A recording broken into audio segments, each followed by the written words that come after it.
The next page is the cover of Nintendo Dream Volume 81, dated January 6, 2003. It features artwork from The Legend of Zelda, The Wind Waker, along with mentions of Pokémon Ruby and Sapphire, and Biohazard Zero, Resident Evil Zero. The cover also highlights the Game Boy player for the GameCube. There is also a feature on upcoming game information for Sonic Mega Collection, Mega Man Battle Network 3, and Godzilla: Destroy All Monsters Melee. The cover also advertises a bonus Reverse Zelda strategy guide and a Pokémon Seal calendar.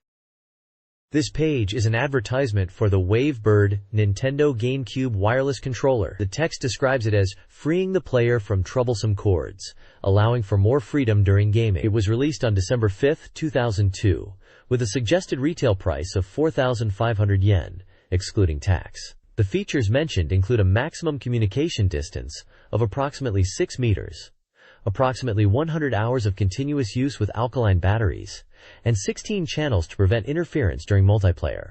It also notes that the Wavebird does not have a rumble feature. The next page features an advertisement for the Wavebird Nintendo GameCube wireless controller, touting its freedom from cords and improved multiplayer experiences. It was released on December 5, 2002, for 4,500 yen, excluding tax, with features like a 6-meter range, 100-hour battery life, and 16 channels. It is also noted it does not have a rumble feature. This page is an advertisement for Derby Stallion Advance on the Game Boy Advance. The ad features a girl dressed as a jockey, along with screenshots and information about the game's features, such as 18 horse races and updated race data. The game costs 5,800 yen, excluding tax. Please provide the text you would like me to summarize.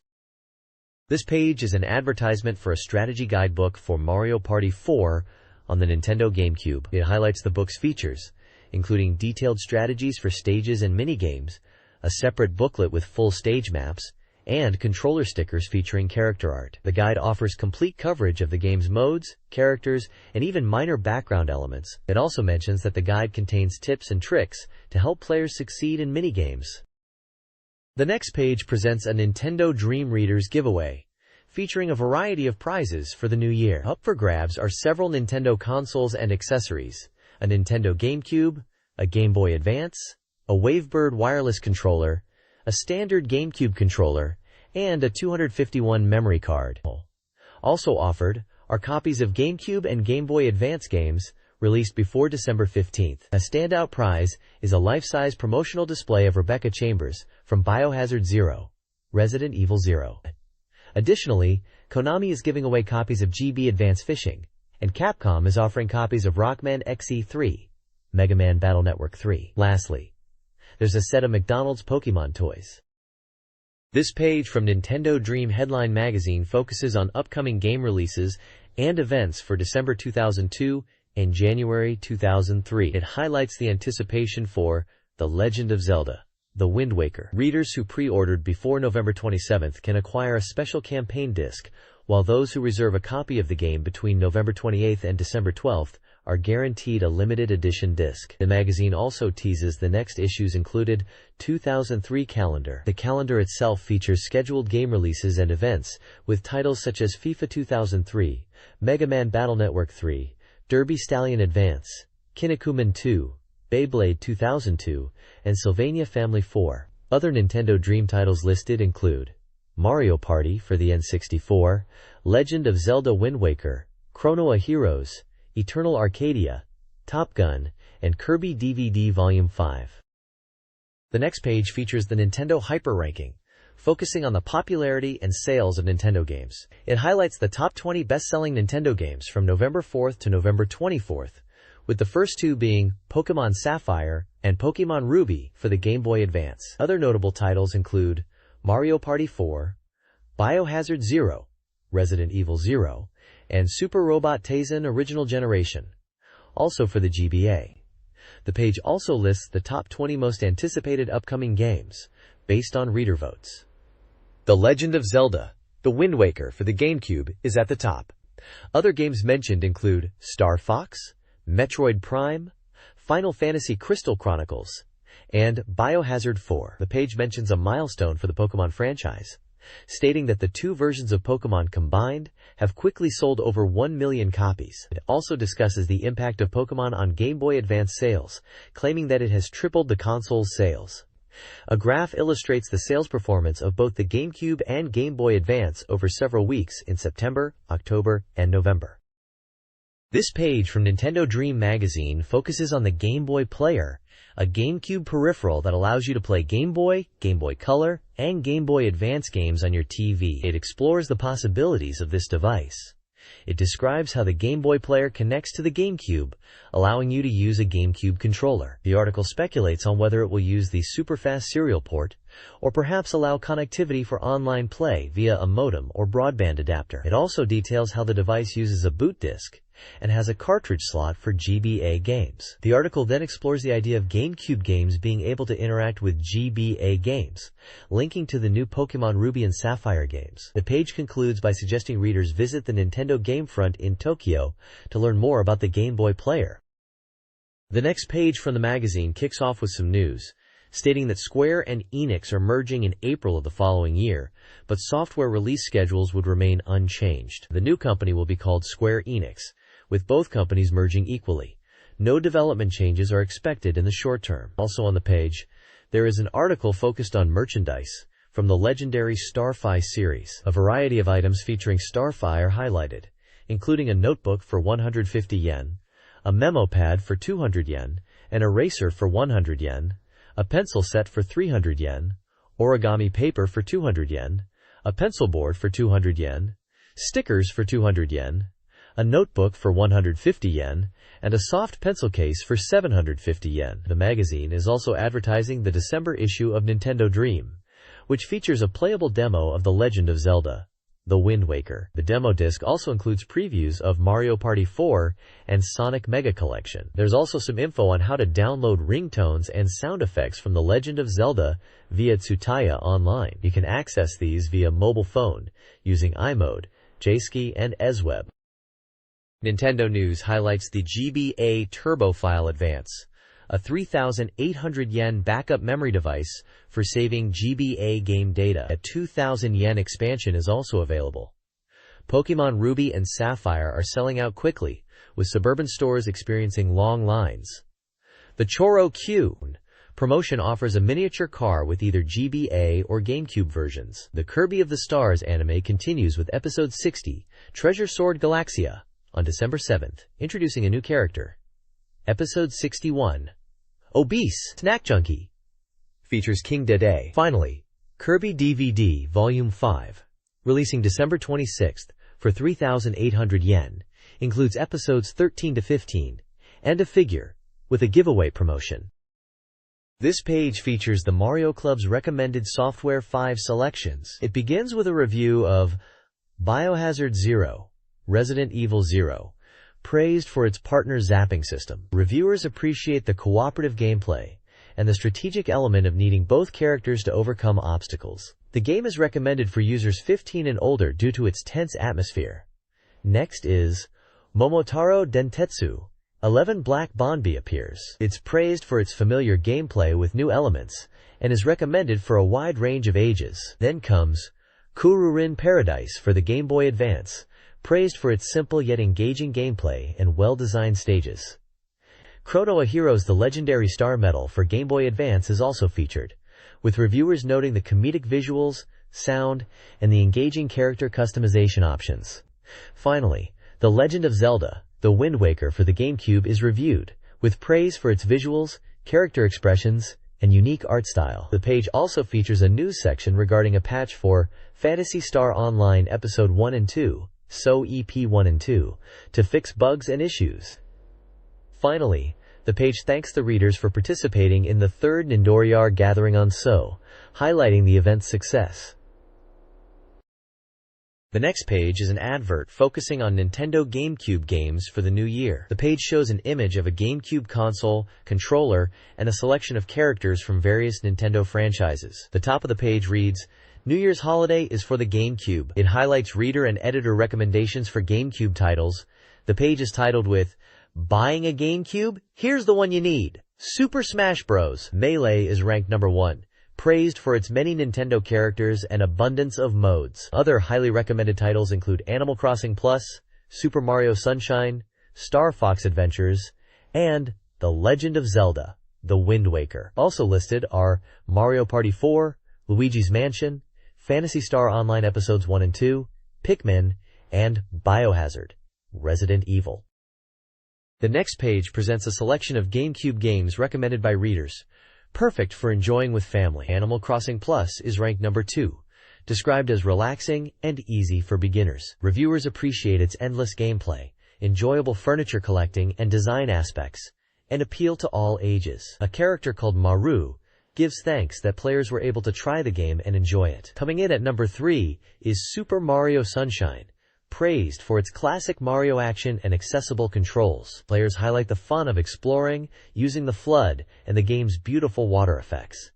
It's a tropical vacation in game form. Star Fox Adventures takes the number 4 spot, offering top-notch graphics, action, and puzzle solving. Reviewers enjoy the combination of shooting and adventure gameplay, clever traps, and realistic graphics. Lastly, at number 5 is The Legend of Zelda: The Wind Waker, highly anticipated even before its release. Players praise the engaging story, music, and adventure, noting the distinct visual style.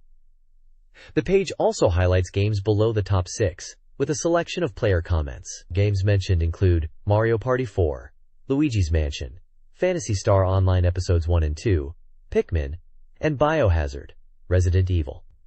The bottom of the page suggests that these are great games for families, ranking Mario Party 4 as number 1, and recommends playing Momotaro Dentetsu 11 while enjoying Mikan Oranges under a Kotatsu during the new year.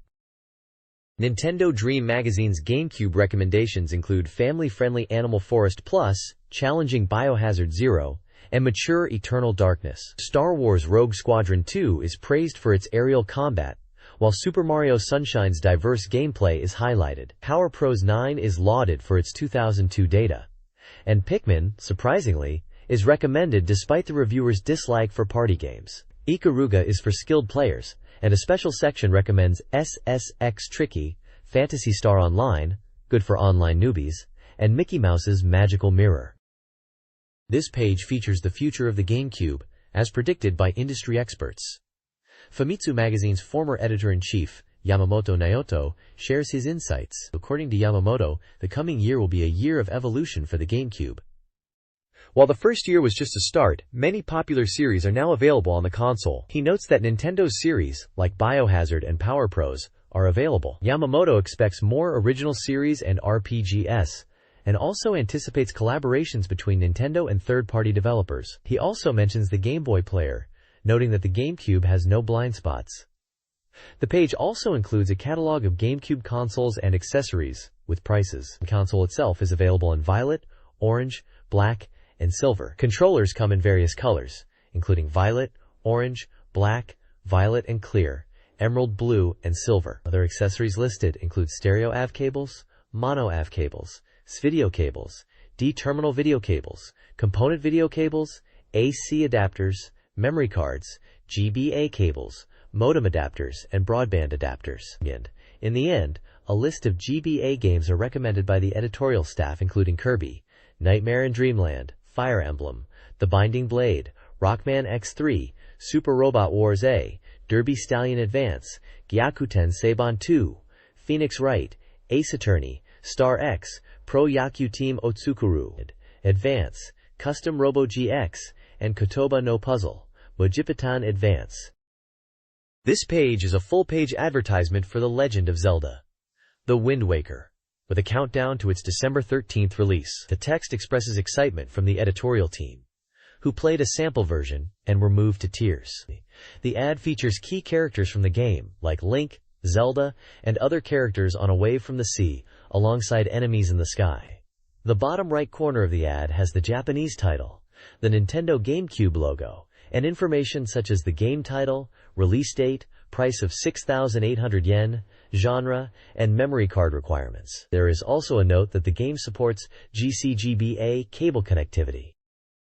The next page dives into The Legend of Zelda: The Wind Waker, focusing on the early parts of the game on Outset Island. The author recalls the captivating opening demo from the Ocarina of Time, and expresses similar feelings for Wind Waker's opening, encouraging players to watch it in full. We see Link standing on a cliff on Outset Island, with the wind blowing through his hair. The writer describes how the camera focuses on Link, and the screen transitions to the story of the Hyrule Legend, accompanied by fitting music. The page then introduces basic controls like auto-jump, alt-trigger actions, and crawling. The player will learn to swim in the ocean, however you cannot spend long in the ocean. The page also introduces Link's sister, Ariel, and his grandma. It notes that it's Link's birthday, which is coincidentally the same as the game's release date, December 13th. Link is wearing a blue shirt and orange pants. There is a screenshot of Ariel lending Link the telescope, and another showing Link's family, Ariel, his grandmother, and 2 other unnamed family members. There is also a shot of Link wearing the crab-shaped mask. This page continues our look at The Legend of Zelda, The Wind Waker. It introduces some of the quirky inhabitants of Outset Island, highlighting the contrast between the grumpy brothers, Orca and Sturgeon. Orca teaches Link the sword techniques. Terry, the merchant who frequents the seas in his shop boat, and offers Link some valuable advice for his adventure. His store is on his boat. The page then introduces basic controls, such as spinning attacks. Next is a section about sailing the pirate ship, and rope action training. The aim is to rescue Ariel. This involves rope swinging and mastering the timing.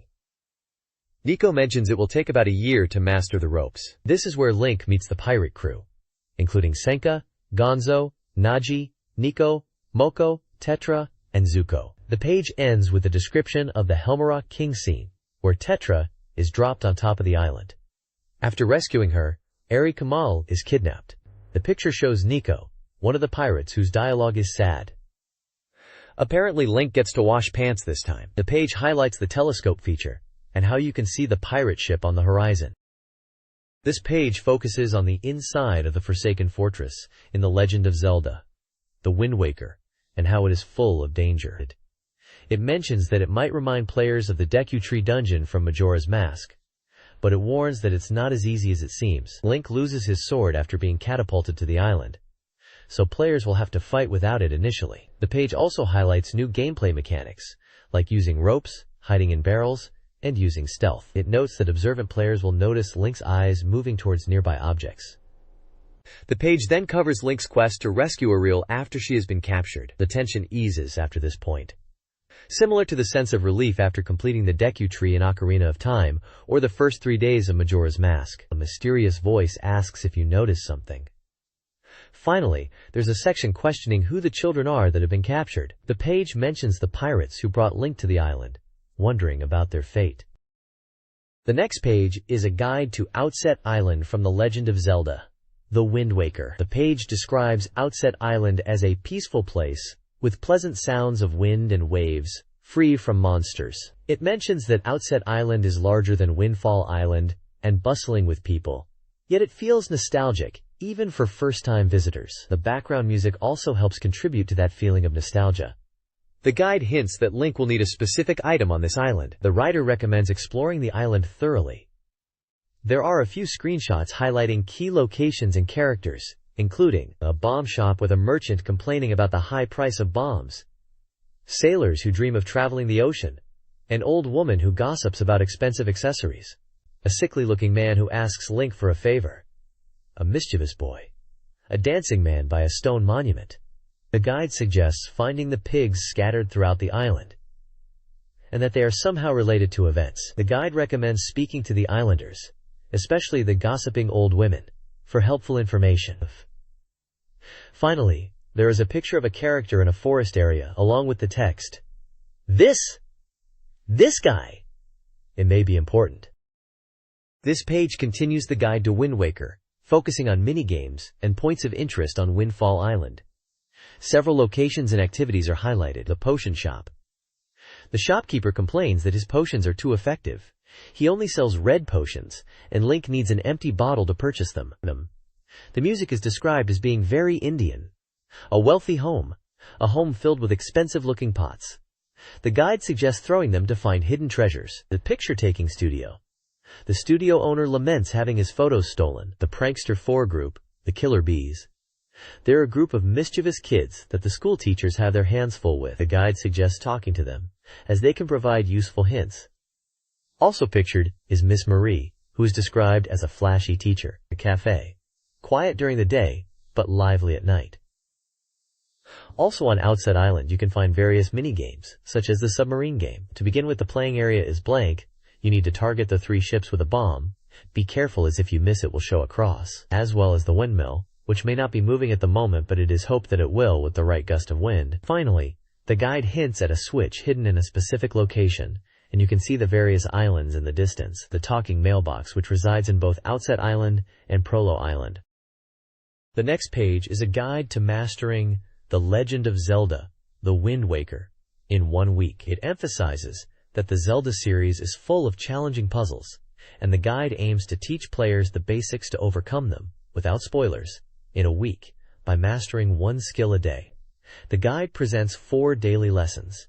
December 6th. Read the instruction manual. Encourages players to read the manual despite the game teaching you itself, especially after playing a bit. December 7th. Master the controls. Focuses on familiarizing oneself with the controls, especially the target button on the L trigger. It mentions the R button for action icons and Stick for camera control, emphasizing the importance of understanding the controls to improve gameplay. December 8th. Explore thoroughly. Advises players to explore every corner of dungeons and fields, suggesting that hidden discoveries await those who venture off the beaten path. It highlights the importance of being aware of one's movements and direction to understand the terrain. December 9th. Survey the surroundings.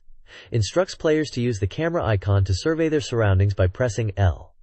It recommends using the stick to get a full view, and emphasizes the importance of facing forward before observing.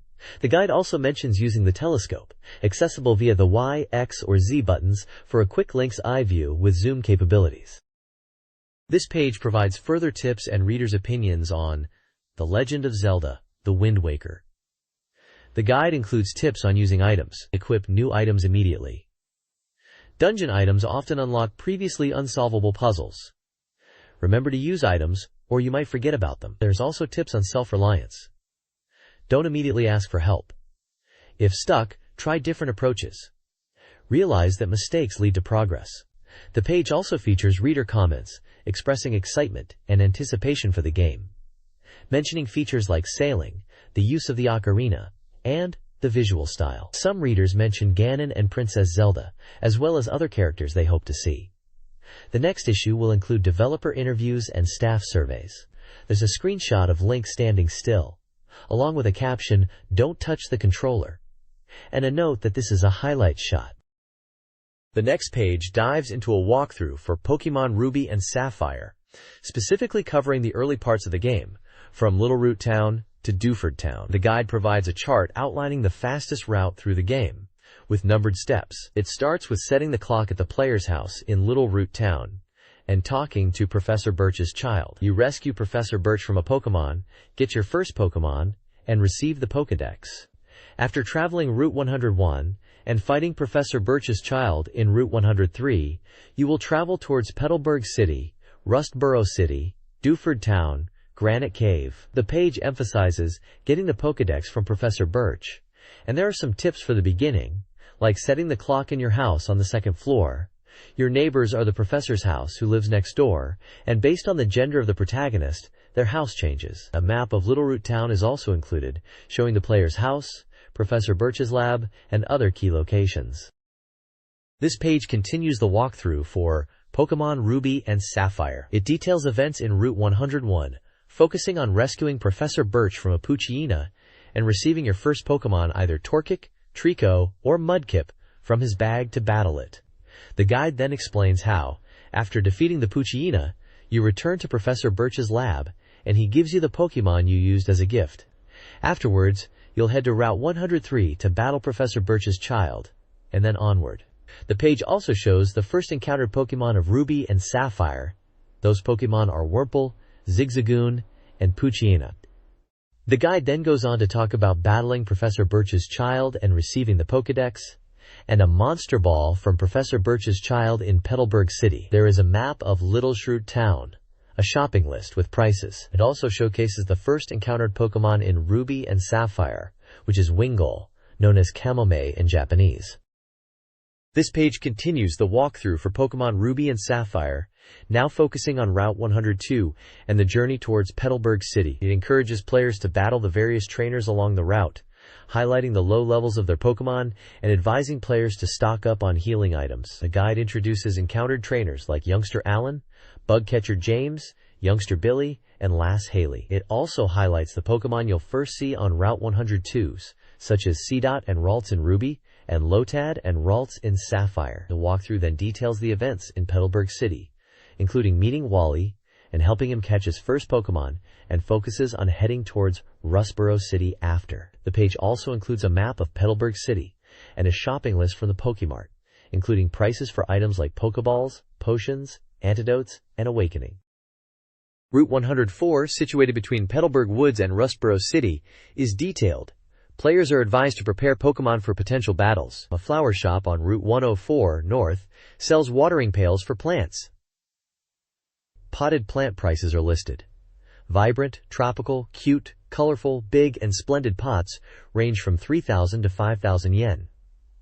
Players will encounter Team Aqua or Team Magma grunts, attempting to steal items from Petalburg Woods, requiring battles. A map of Route 104 and its flower shop is provided.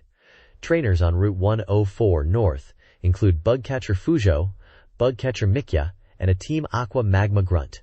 Starting Pokemon for Ruby are Carvanha and Shroomish. Sapphire starts with the same. The next page focuses on Rustboro City and how to reclaim the stolen Devon goods from the mysterious organization. It highlights how Rustboro City has a gym that's the first challenge for the player. It suggests selecting Groovy Carol for an advantage against the Rock-type Pokemon. If you've chosen Torchic, increase your party before challenging the gym. It guides players on obtaining Hum-01 Cut by visiting the house next to the Pokemon Center, where an old man with Cut resides. Teaching Cut to a Pokemon allows access to previously blocked areas. A one-point advice section directs players to the trainer's school to speak to the teacher and receive a quick claw item that will give the holder a slight advantage.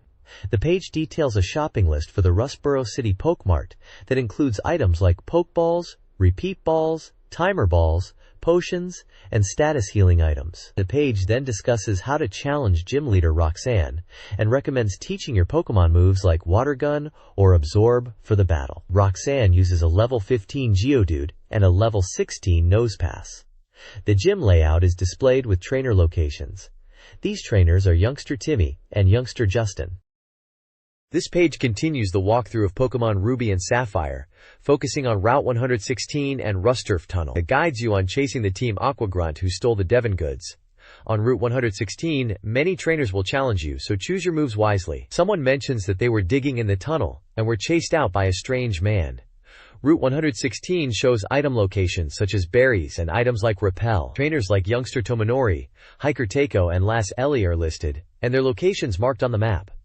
Pokemon that appear here include Skitty and Whismur. The walkthrough continues in Rusturf Tunnel, where you battle a Team Aqua Grunt to retrieve the Devon goods. Defeating the grunt gets back the items. By helping the old man's Wingull in the tunnel, he'll offer to take you by boat to another town. Upon returning the Devon goods, you're ushered into President Stone's office at Devon Corporation. He asks you to deliver a letter to Steven, and in return you get the Pokenav that allows you to view a full map and check Pokemon conditions. The page ends with a tip about using Cut to access areas on Route 116 where trees block the way. If you don't have Cut, return to Rustboro City. The next page focuses on how to progress in the game. Quote, it details how to get to Dewford Town by getting on Mr. Brinny's boat. It notes that you'll need the move Flash to navigate Granite Cave. Without it, progression will be difficult, so it's best to beat the Dewford Gym first. It then guides you to getting the old rod in Dewford Town by talking to the fisherman, who will give you the old rod if you respond yes to his question. The walkthrough continues with a guide to fighting Gym Leader Brawly, and recommends using a flying Unri-type Pokemon to reduce damage from fighting Unri-type moves. It also suggests using a high special attack stat. Brawly uses Pokemon like Machop and Makuhita. A walkthrough map of the Dewford Gym, showing the path to Brawly. A page gives advice on making new popular phrases. By talking to a boy and telling him, "No way," and mixing the two words, you can create a new popular phrase. The next page contains a walkthrough for Rock Tunnel in Pokemon Ruby and Sapphire. It explains that to reach Rock Tunnel, you need to travel through Route 106 and suggests bringing items like an escape rope and potions to help explore the cave. It also advises against going too far if you haven't defeated any trainers, suggesting turning back at that point. The page tells you to get the for Flash from a man near the entrance of Rock Tunnel, which you'll need to navigate the dark cave. It recommends leaving the cave if you don't have a Pokemon that can use Flash. Additionally, it details how to deliver a letter to Stephen Stone, which will get you 47 Steel Wing. After delivering the letter, you need to deliver the Devon parts to Captain Stern in Slatesport City. The page also mentions that you can revisit Rock Tunnel after getting the Mach Bike to access previously unreachable areas. The page includes maps of the first floor, first basement floor, and second basement floor of Rock Tunnel, highlighting locations of items like an escape rope, 05 Flash, a potion, and 47 Steel Wing. Finally, it lists the Pokemon that can be found in Rock Tunnel, including Geodude, Makuhita, Abra, Zubat, and more. This page focuses on navigating to Slateport City in Pokemon Ruby and Sapphire, protecting Captain Stern from the mysterious organization, and finding useful items. It details the route to Slateport City, explaining you must pass through Route 109 and battle trainers on the beach. Then, you'll encounter a house where you can battle trainers to get Soda Pop, which is effective for healing, and can later be bought for 300 yen each after defeating all trainers. The page includes maps of Route 109, showing locations of trainers. A one-point advice section points out the scenery from the ship is interesting. The trainer list includes names such as Tatsuro, Yuta, Katsuya, Azumi, Tatsuhiko, Akko, and Yasunobu. The next page details events in Slateport City in Pokemon Ruby and Sapphire, including a conversation at the shipyard, where you learn Captain Stern is being held up. The page advises visiting the Oceanic Museum after, where the mystery team are located. There's a one-point advice section about getting a bandana from the Pokemon Fan Club chairman, who gives you a bandana depending on your lead Pokemon's condition, and a Soothe Bell. Conditions listed are coolness, beauty, cuteness, smartness, and toughness. Further sections include changing Pokemon nicknames and obtaining a Pokeblock case at the contest hall. Another one-point advice introduces the hard-working lady who assesses your Pokemon's effort and rewards you accordingly. A buying guide for Slateport City includes locations A and B, and the Pokemon Center shop. Location A lists items like Luluridoru, Marudoru, and Enekodoru. Location B lists taurine, bromhexine, indomethacin, chitosan, lithium, and Max Up. The Pokemon Center shop sells items like Pokeballs, Super Balls, potions, antidotes, and escape ropes. This page provides a walkthrough for Mauville City in Pokemon Ruby and Sapphire, focusing on how to get the third gym badge. It mentions that obtaining the badge allows you to use the move Rock Smash outside of battle, and that 06 Rock Smash is available in the city. Before challenging the gym, you'll battle Wally, who you originally met in Petalburg City, and his Pokemon is Ralts. Defeating Wally allows you to proceed into the gym. The page then explains how to get 06 Rock Smash. Talking to an old man in one of the houses rewards you with the Hum. This move can then be used to break rocks blocking paths, and Pokemon can sometimes be found within these rocks. The page details the Mauville Gym, its layout and trainers, and highlights Gym Leader Watson, who specializes in electric-type Pokemon. It recommends using ground-type Pokemon, as electric moves are ineffective against them. Watson uses a Magnemite, Voltorb, and Magneton, and the page recommends using ground or fighting ground-type moves for an advantage, and recommends knowing ground-type moves. The trainers found in the gym are listed along with Watson's Pokemon, Voltorb, Magneton, and Magneton. The next page shows the game corner in Mauville City. From Pokemon Ruby and Sapphire, it gives tips on how to win prizes at the slots and roulette. For slots, the tip is to aim for the red and blue 7s to stop the reels. It mentions the BD time, which happens when the Inazuma symbols line up, and that you should aim to perfectly stop the reels during BD time to earn a lot of coins, around 660 coins, from 4 reg bonuses and 1 big bonus. For roulette, the strategy is to bet on squares of the same type or color at first. Then, when the board starts to fill up, go for a high-risk, high-reward bet on a single square for a 12x payout. Also in Pokemon Centers you can trade for prizes with NPCs using record communication. This allows you to exchange trainers and phrases with other players. You can get cool stuff from the trainer, lyric, item, and fairy tale old men. There's a shop list of items and prizes at the Mauville City Friendly Shop and Game Corner, including items like monster balls, antidotes, and prizes like TM32 Double Team for 1,500 coins, TM29 Psychic for 3,500 coins, TM35 Flamethrower, and TM24 Thunderbolt, which are both 4,000 coins. This page focuses on Route 117 and Pokemon contests in Pokemon Ruby and Sapphire. It explains how to reach Verdanturf Town from Mauville City via Route 117 and highlights the Pokemon daycare on the route. The page details how to use the daycare, including leaving Pokemon to be raised, potentially discovering Pokemon eggs, and exchanging mail with friends. It provides tips on Pokemon compatibility from the daycare lady and discusses how to get Pokemon eggs, hatching them, and the potential for trading Pokemon eggs. Also, it explains the use of the daycare to get new Pokemon through breeding. It also lists the trainers on Route 117. The next page dives into Pokemon contests in Ruby and Sapphire, outlining how to participate and improve your Pokemon's performance. It explains how to obtain a contest pass in Slateport City and the 5 contest categories: cool, beautiful, cute, smart, and tough. The page details how to enhance your Pokemon's condition using Pokeblocks, noting that higher-level Pokeblocks have a greater impact. It provides information about Pokeblock flavors and their corresponding stat boosts. The page also includes information on the primary judging criteria for contests, showing the impact of each condition on the judge's score. It touches on the secondary judging phase, emphasizing the importance of move order to maximize points and disrupt opponents with moves like flinch. Some Pokemon moves also have an advantage in terms of defense, or to boost stats. The bottom of the page shows a map of Verdanturf Town, highlighting the contest hall, and lists items available in the Pokemon Mart, such as Pokeballs, healing items, and stat-boosting items. The page mentions winning a ribbon for success, and shows the final standings for a contest, with a ribbon for winning the Smart contest being shown. This page presents a Pokemon move checklist, designed to help players understand what moves their Pokemon learn as they level up, and what TMS and HMS can teach them. It includes tips on how to check a Pokemon's skills. The page lists several Pokemon like Geodude, Swellow, Breloom, Gyarados, Kirlia, Poochyena, Crobat, Magikarp, Aeron, Ladron, Seedot, and Graveler, alongside their types and abilities. For each Pokemon, there's a list of basic moves and other learnable moves, including the level at which they can be learned. It explains how to use the list, noting that the numbers alongside each move indicate the level at which the Pokemon learns it. The WA symbol indicates a move learned via TM, and High indicates a move learned via The page is a handy guide for Pokemon trainers looking to optimize their team's movesets.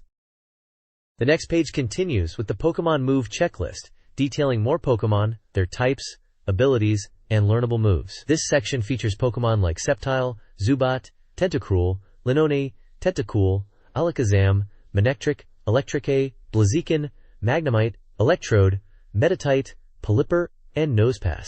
Each entry includes their basic moves and additional moves they can learn, indicated by level, TM, WA, or High. For instance, Sceptile is a grass type, with abilities like Overgrow, and moves like Leaf Blade. The page wraps up with images of Magnemite, Electrode, and Meditite, which have unknown abilities listed. The next page is a full-page advertisement for Biohazard Zero, Resident Evil Zero, a Nintendo GameCube title. The ad features artwork of Rebecca Chambers and Billy Cohen aiming their pistols, set against a dark background. Below them is the game's logo, with some text detailing the game is a survival horror title for one player, requires 9 blocks on a memory card, and comes on 2 discs with a memory card 59 attachment. The price is listed as 7,800 yen. This page previews Resident Evil Zero for the Nintendo GameCube. The tagline reads, "The door to safety is shut. There is no turning back."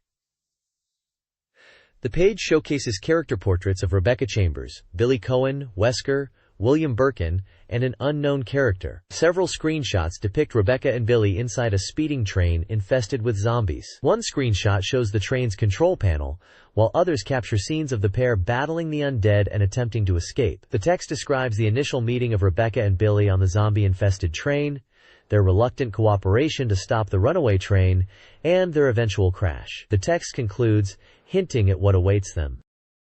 The next page presents a map of the training facility from Resident Evil Zero.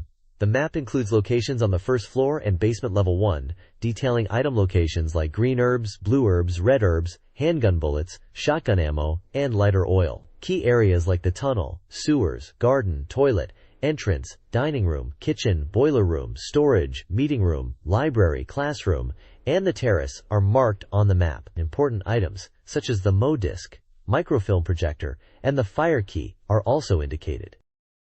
This page showcases a detailed map of the training facility 2, spanning the second and third floors. Item locations are marked, including handgun bullets, green herbs, blue herbs, red herbs, shotgun shells, and ink ribbons. The map highlights key areas like rooms 12 through 29, as well as item locations such as Evil Book, Good Book, Microfilm A and B, the crank handle, the goddess statue, and the white statue. Key items like the fire key, water key, and clock tower key are also indicated on the map.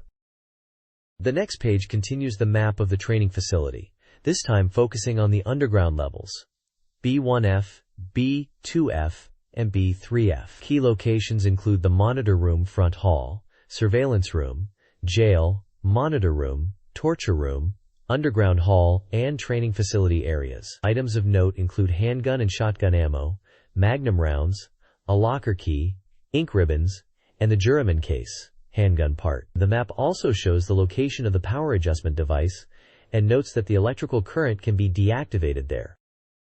The next page is a strategy guide for the training facility area in Resident Evil Zero. The guide focuses on Rebecca and Billy as they infiltrate the mansion, highlighting that it is infested with creatures. The beginning advises to collect items from the train, defeat all zombies, and take the sewer exit to the entrance. They must be careful to save often at the typewriter. It warns to acquire the shotgun before heading to the storeroom, because the training facility has strong monsters, making handgun use difficult. After this, use the handgun on zombies and the shotgun on everything else. Captioned images on the page show scenes and discuss key plot points. The mansion is Umbrella's training facility. William and Wesker are monitoring the protagonists on a screen. A mysterious youth hacks the communications. Wesker reveals his voice over the monitors. The gathered leeches form an image of Director Marcus. A mysterious voice echoes Marcus's words. Explore the second floor first, get the locker's crank handle, and be wary of the crows when you use the handle. This page continues the Resident Evil Zero strategy guide, focusing on the training facility. It details how to use the crank handle to operate the lift in the 16th drawing room. It's Billy who has to use it, so place Rebecca in the lift and send her to the 26th equipment room, warning of enemies lurking. The guide emphasizes avoiding unnecessary fights, suggesting to equip Rebecca with a shotgun. From the 28th breeding pool, go down the stairs, unlock the door in front of the 21st art storage, and then move Billy. It explains that after reuniting in the art storage room, you can acquire grenade rounds, then equip Billy with them. After opening the cage in the 28th breeding room to obtain the fire key, Rebecca can take it. Immediately after, players will encounter the giant centipede monster called Centurion. The guide recommends using the grenades to defeat it. The page also shows walkthrough images. The training facility is infested with zombies. It's recommended to move together initially. After setting the crank handle, place Rebecca in the lift and have Billy operate it. At this point, Rebecca proceeds alone, so avoid unnecessary fights. Unlock the door, switch back to Billy, and head to Rebecca, since Rebecca is in danger. The images also show the Centurion boss fight, and recommends that after merging, be sure to take the grenades to Billy, and that Rebecca will be captured by the Centurion when it appears. This Resident Evil Zero strategy guide details mansion puzzle solutions for acquiring the MO disc. First, use the fire key to access the 18th classroom and 8th kitchen, obtaining the iron needle. Solve a clock puzzle using the staff memo in the 26th clock mechanism room to access the 14th conference room and retrieve microfilm B. Microfilm A is found in the 16th library, and both combined in the projector room, 11th war room, yields the MO disc. Beware the powerful humanoid leech. The Good and Evil Statues puzzle requires using the MO disc, pressing buttons on a chessboard in the 24th headmaster's room to obtain the Good and Evil books, and placing the resulting wings on the statues. Finally, Solve a chessboard puzzle in the same room to find a secret passage behind Marcus's portrait. Incorrectly placing the pieces triggers a poison gas trap.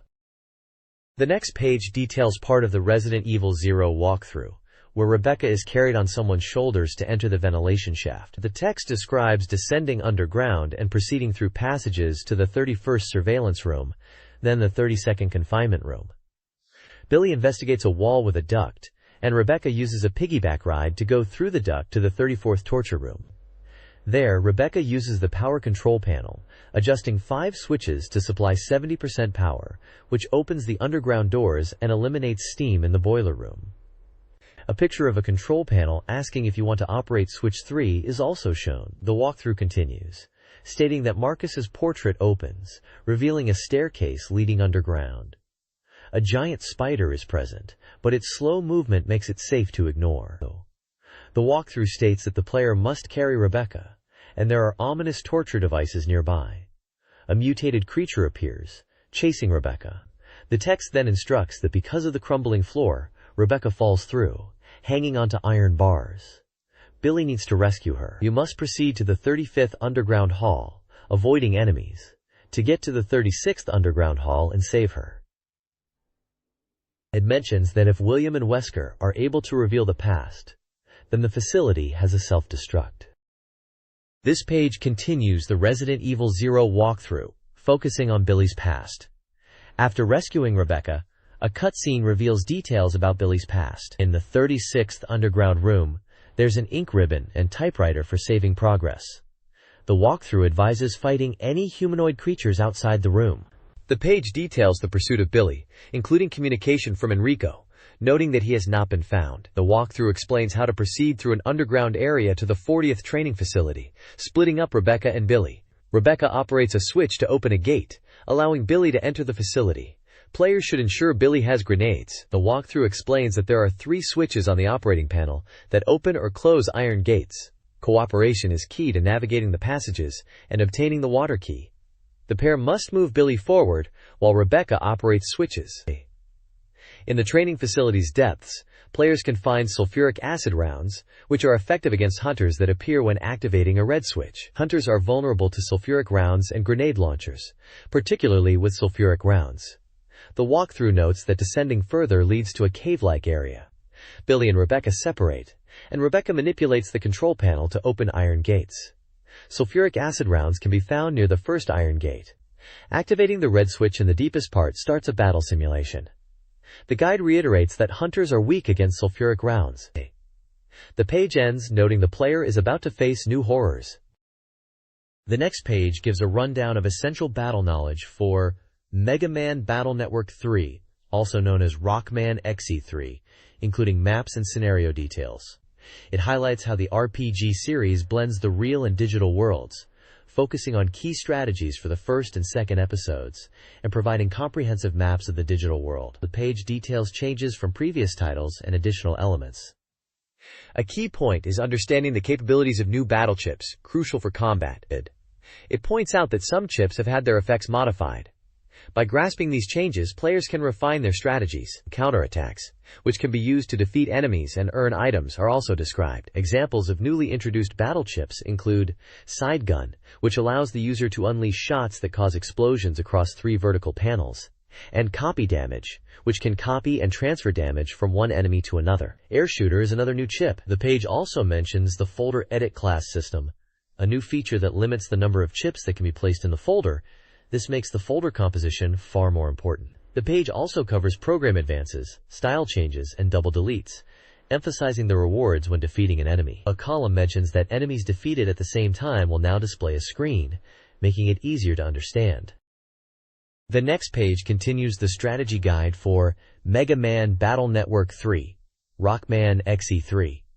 Beginning with a walkthrough of Scenario 1, Intruders in the Midnight. It details the initial events, where Lon meets the DNN director in a park, leading to the 1 Grand Prix tournament. The page includes a map of Akihara Town, highlighting key locations such as Yaito's house, Chod's house, Dex's house, and the Akihara Town metro station. It provides instructions on how to access the digital world through Chod's computer and navigate Akihara Area 1 to reach Akihara Square. The guide offers tips on battling viruses in the digital world, emphasizing the importance of mastering new battle chips and counterattacks. There are maps of Akihara Areas 1, 2, and 3, showing pathways, obstacles, and where to find mystery data. The page explains the 3 types of mystery data. Blue disappears after collection, green restores after logging out, and purple requires the Open Lock subchip.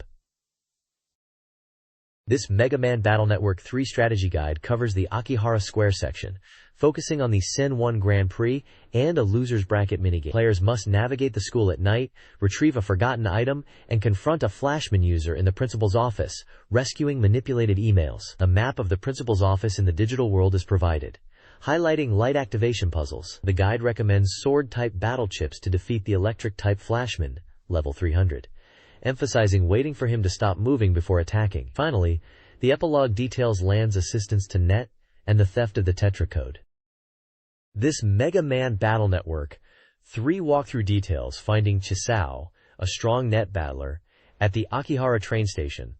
The player must retrieve Takao from school to battle him. Winning or losing progresses the story, with a win granting a Navi chip. Next, the guide directs the player to the science area for the Yin 1 Grand Prix's second preliminary round, where Mega Man needs repair after a Flashman battle. The player must travel to the science area square via the electronic train. 3 preliminary challenges are outlined, including a strategy for battling Gutsman, a slow-moving normal element opponent whose abilities increase as V2. The walkthrough includes maps and navigation advice for the Science Lobby, Virus Research Lab, and Science Areas 1 and 2. A final challenge involves chasing a villainous Navi within the science area.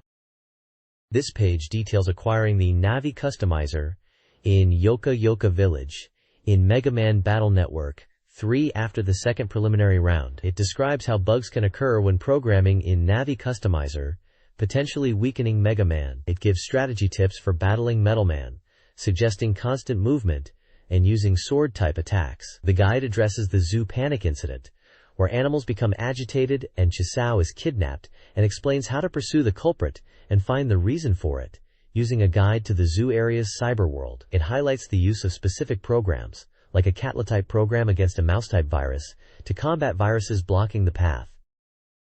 The next page is an attack guide for Mega Man Battle Network 3, focusing on the WWW World 3, Net Navis. It starts by explaining how to defeat the revived WWW Net Navis, suggesting players team up 2 programs to navigate the depths of the cyberworld and confront Beastman. The guide highlights Beastman's attacks, advising players to use Navi chips that freeze time for more reliable hits, recommending chips like Gutsman and Metal Man. It notes that Beastman moves quickly and counters with a sword, so players should step back when Beastman starts his attack animation. The guide features maps of the Animal Land computers, Areas 3 and 4, and mentions revisiting Area 2 from page 54. It also touches on the zoo panic incident, noting that defeating Beastman calms the agitated animals and rescues Chisao. The operator is revealed to have escaped. The page concludes by teasing future battles with WWW, introducing new elements like Mega Man style changes. It asks what WW's trump card is and who Wily made a contract with, hinting at new, powerful opponents.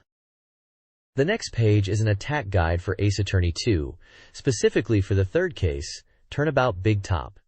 It poses the question, who is the real culprit? The guide is divided into 3 parts, covering different parts of the first trial day. The first section focuses on what Acro saw, discussing his testimony about seeing Max, and questioning whether someone else might have passed by unnoticed. There is a screenshot showing the victim's body in a box. The second section questions whether Tommy, a clown, really witnessed the events, looking for inconsistencies in his testimony. A screenshot shows Tommy claiming to have seen Max strike the victim. The third section explores the possibility of the culprit flying away, again scrutinizing Tommy's testimony. A screenshot shows Tommy describing the culprit flying upwards. Phoenix Wright is shown questioning the suspect. This page continues the Ace Attorney 2 attack guide, focusing on the third case, Farewell, My Turnabout. The guide revisits Atrona's testimony about seeing Max fly away from the crime scene and explores inconsistencies. It questions the possibility of Acro committing the crime himself, suggesting the use of a certain object as a weapon. It presents a dialogue with the judge requesting the defendant to offer evidence. The guide then delves into the method of the murder, considering the possibility of dropping a statue on the victim. It highlights the physical impossibility of Acro leaning out the window while holding the statue. It also explores how the culprit could have known where the victim would be positioned. Finally, the page reveals that Maya has been kidnapped during an awards event, with the prime suspect once again being the Tokyo Man. The next page is an attack guide for Super Monkey Ball 2 on the Nintendo GameCube. It showcases the game's CM clips, featuring the monkey characters in various activities like bowling, boxing, shooting gallery, and baseball. The guide highlights the challenge mode and provides tips for clearing stages without using continues. It emphasizes the importance of collecting bananas, especially the bunches that give you 10 bananas at once, to earn extra lives. It also explains the different colored goals within stages. Green goals warp you 2 stages ahead, while red goals warp you 3 stages ahead. However, it advises caution, as these goals can sometimes lead to more difficult or less rewarding stages in terms of banana collection. The page also mentions unlocking extra stages by completing the game without using continues. The next page continues the attack guide for Super Monkey Ball 2. It focuses on 4 party games: Monkey Billiards 2, Monkey Bowling 2, Monkey Golf 2, and Monkey Boat. For Monkey Billiards 2, the guide suggests aiming for straight shots when pocketing balls. Monkey Bowling 2 emphasizes the balance between power and spin, offering tips for curving the ball. Monkey Golf 2 recommends mastering the 13 different clubs available and adjusting your shot based on where you hit the ball. Monkey Boat advises holding the L and R buttons until the gauge is full to maximize speed. The next page delves into Momotaro Dentetsu 11 Black Bombi appears, showcasing new events and techniques to get ahead of your friends in this board game for the Nintendo GameCube. The page details several events, including a typhoon attack, a trip on the Galaxy Railroad, and a showdown between the characters Desirus and Momotraman. A key feature is the 100-story headquarters building that players can build in Tokyo, requiring a massive investment but offering unique benefits. The page also offers 5 secret techniques for succeeding in Momotaro Dentetsu 11. Highlighting the importance of strategic thinking beyond luck. These techniques involve remembering locations with dense clusters of stations of the same color for gathering money or cards, and a way to avoid the poverty god by getting closer to your destination. Also highlighted is checking the number of squares remaining for the opponent, as well as using progress cards. The next page features Momotaro Dentetsu 11 Black Bombi appears. It introduces new events and tips for success in the game. One event, Oni Tag in the Land of Fire, is exclusive to Kyushu, where players chase each other as demons. Another event at a temple offers good fortune if you find it. A snow fairy event in the Tohoku region gives players souvenir cards. There's also a ferry event to speed up the sea routes. The page also highlights the importance of strategic card usage, learning warp station locations, and paying attention to the terrain of destinations. This page is an advert for Atelier Marie, Ellie and Anis. Message on the Gentle Breeze, a Game Boy Advance RPG where you create unique items and write your own books. It details the game's core mechanics, such as alchemy and battling monsters outside of town. The game features mini-games like fishing and horse racing to win prizes. Characters Marie, Ellie, and Anis are introduced as well. The page also shows in-game screenshots of combat and item creation. The next page introduces Kotoba no Puzzle, Mojipatan Advance, a puzzle game for the Game Boy Advance, where you create words by arranging letter blocks. The page details the game's systems and modes, highlighting that it contains over 600 stages in 2 modes, including an arcade mode and a homey original mode. There are 3 courses to choose from in the arcade mode: easy, normal, and a customizable Okonomi course. The game features a dictionary of over 76,500 words, allowing for the creation of various types of words, including slang and foreign words. A built-in dictionary function allows players to check the meaning of up to 99 created words. The page also includes screenshots of gameplay and a personality diagnosis minigame based on the words you make. This page is an advertisement for RPG Maker Advance on the Game Boy Advance, allowing players to create their own original RPGs. It highlights simplified creation procedures, improved usability, and side-view battle screens. The page showcases the easy steps involved in game creation, including event placement and dungeon design. It also mentions 2 included sample games, Otsukai Quest, Errand Quest, a tutorial game, and Jewel Keeper, a more advanced sample game from Hiroshi Miyoka, known for the Metal Max series and Sky Restaurant. Screenshots depict game creation interfaces and battle scenes with characters like Ebio, Jonah, and Sapo. The page also summarizes that dungeon creation has been semi-automated. This page is a sheet of stickers from Nintendo Dream Magazine, Volume 81. It includes monthly calendar stickers for 2003s featuring Pokemon Ruby and Sapphire characters, as well as stickers with Christmas-themed artwork of a Chi-Eye from Super Monkey Ball. There are also New Year-themed stickers featuring characters such as Link from The Legend of Zelda, The Wind Waker, Mario and Donkey Kong on skis, a Tanuki shop from Animal Crossing, and art for the GameCube games, Godzilla, Destroy All Monsters Melee, The Legend of Zelda, Ocarina of Time, and The Legend of Zelda, The Wind Waker. Other stickers feature Kirby, various Toads, and assets from games developed by Amusement Vision. The next page appears to be a solid yellow page of paper. The next page is a vibrant advertisement for upcoming games. It features Sonic the Hedgehog, Cream the Rabbit, and Cheese the KO, along with characters from other games, and Godzilla looming in the foreground, with a green and red Christmas-themed design. The text highlights the release dates of December 6th to December 20th. The headline reads, New Software Lineup, and mentions 36 new games. The text also says, Zelda and Pokemon are next. It promises a barrage of exciting new software, introducing 36 carefully selected games. This page is an advertisement for Godzilla Destroy All Monsters Melee on the GameCube, slated for release on December 12th. The ad highlights the game's 14-player capability and the use of 4 memory blocks. It showcases the game's chaotic monster battles in various city environments, featuring familiar monsters from the Godzilla franchise. The ad describes gameplay elements, such as UFOs dropping helpful items, the importance of defense, and using buildings as projectiles. It also touches on the appearance of Mothra and Hedorah as potential allies or enemies during battles. The next page features a breakdown of the playable monsters in Godzilla Destroy All Monsters Melee. The page highlights 10 of the 11 playable monsters, focusing on their unique characteristics and special moves. It showcases Godzilla 90s and Godzilla 2000, noting that both have similar attack methods and handling, balancing power and speed, and they can use their tails effectively. Anguirus's swift movements are emphasized, making hit-and-run tactics favorable. The page also shows Rodan, highlighting his aerial combat abilities and special uranium heat ray attack. Godzilla can use his charged atomic beam to knock enemies around and has a powerful shockwave attack. This page is dedicated to Godzilla Destroy All Monsters Melee. It highlights various gameplay aspects. The game supports up to 4 players simultaneously in chaotic monster battles, where players can use buildings and rocks as projectiles for significant damage that cannot be blocked. UFOs drop helpful items that can turn the tide of battle, offering benefits like health recovery, power-ups, and energy restoration. Players need to watch out for attacks from military forces. Mothra and Hedorah can interfere with the battles, but their allegiance is uncertain. Mothra might help by attacking enemies with supersonic beams if players collect Mothra icons, while Hedorah's presence can pollute the environment.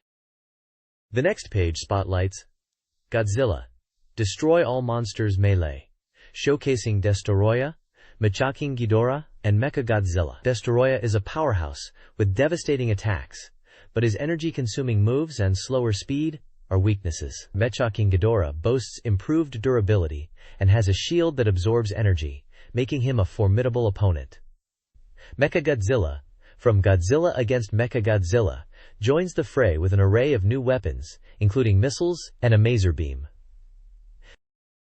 This page is an advert for Sonic Mega Collection on the GameCube, scheduled for release on December 19th. This collection features 7 classic Sonic games from the Mega Drive era, bundled together. The games featured are Sonic the Hedgehog 1-2-3, Sonic and Knuckles, Sonic 3D Blast, and Dr. Eggman's Mean Bean Machine. It also features extras, such as images and movies. Each game is briefly described, including the ability to play as Super Sonic in Sonic 2 and the introduction of Knuckles in Sonic 3. The next page highlights the lock-on system of the Sonic and Knuckles cartridge, allowing it to connect to Sonic 2 and Sonic 3. This enables Knuckles to be playable in those games with unique gameplay features like wall climbing It also showcases the Blue Sphere bonus game accessible by connecting Sonic 1 and Sonic 3D Blast or having a perso save file. Other features include playing as Knuckles in Sonic 2 and Sonic 3, and Sonic and Knuckles. Separate articles highlight Sonic 3D Blast, described as a 3D action game where you rescue flickies. Sonic Spinball, a unique pinball game where Sonic is the ball and Dr. Eggman is the enemy, and Dr. Eggman's Mean Bean Machine, where you help the bean creatures.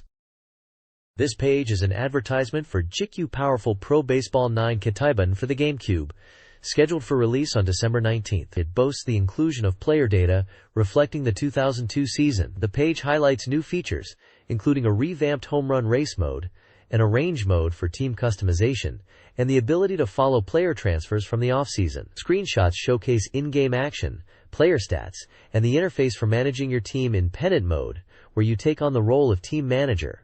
The text emphasizes training players and acquiring new talent to lead your team to victory. Various screenshots are included of famous Japanese baseball players, for example, Kazuo Matsui and Norihiro Komada. The next page details the success mode of GameCube Powerful Pro Baseball 9 Ketaiban, where you aim to become a pro baseball player. It highlights returning features and characters like Yabakun and Mamoru Igari. The page also features a home run race mode, where players compete in a marathon-style home run hitting contest across Japan. Another mode featured is the scenario mode, which recreates famous scenes from the second half of the pennant race. There are screenshots from the game showing off the baseball gameplay, and close-ups of different characters and their stats. Finally, it talks about the updated database with records from the 1930s era of professional baseball and mentions the defensive ratings and past season records. This page is an advertisement for Bomberman Jetters on the GameCube. It highlights the game's story, based on the anime with the same title, featuring familiar characters like Bomberman, Shiraban, and Max.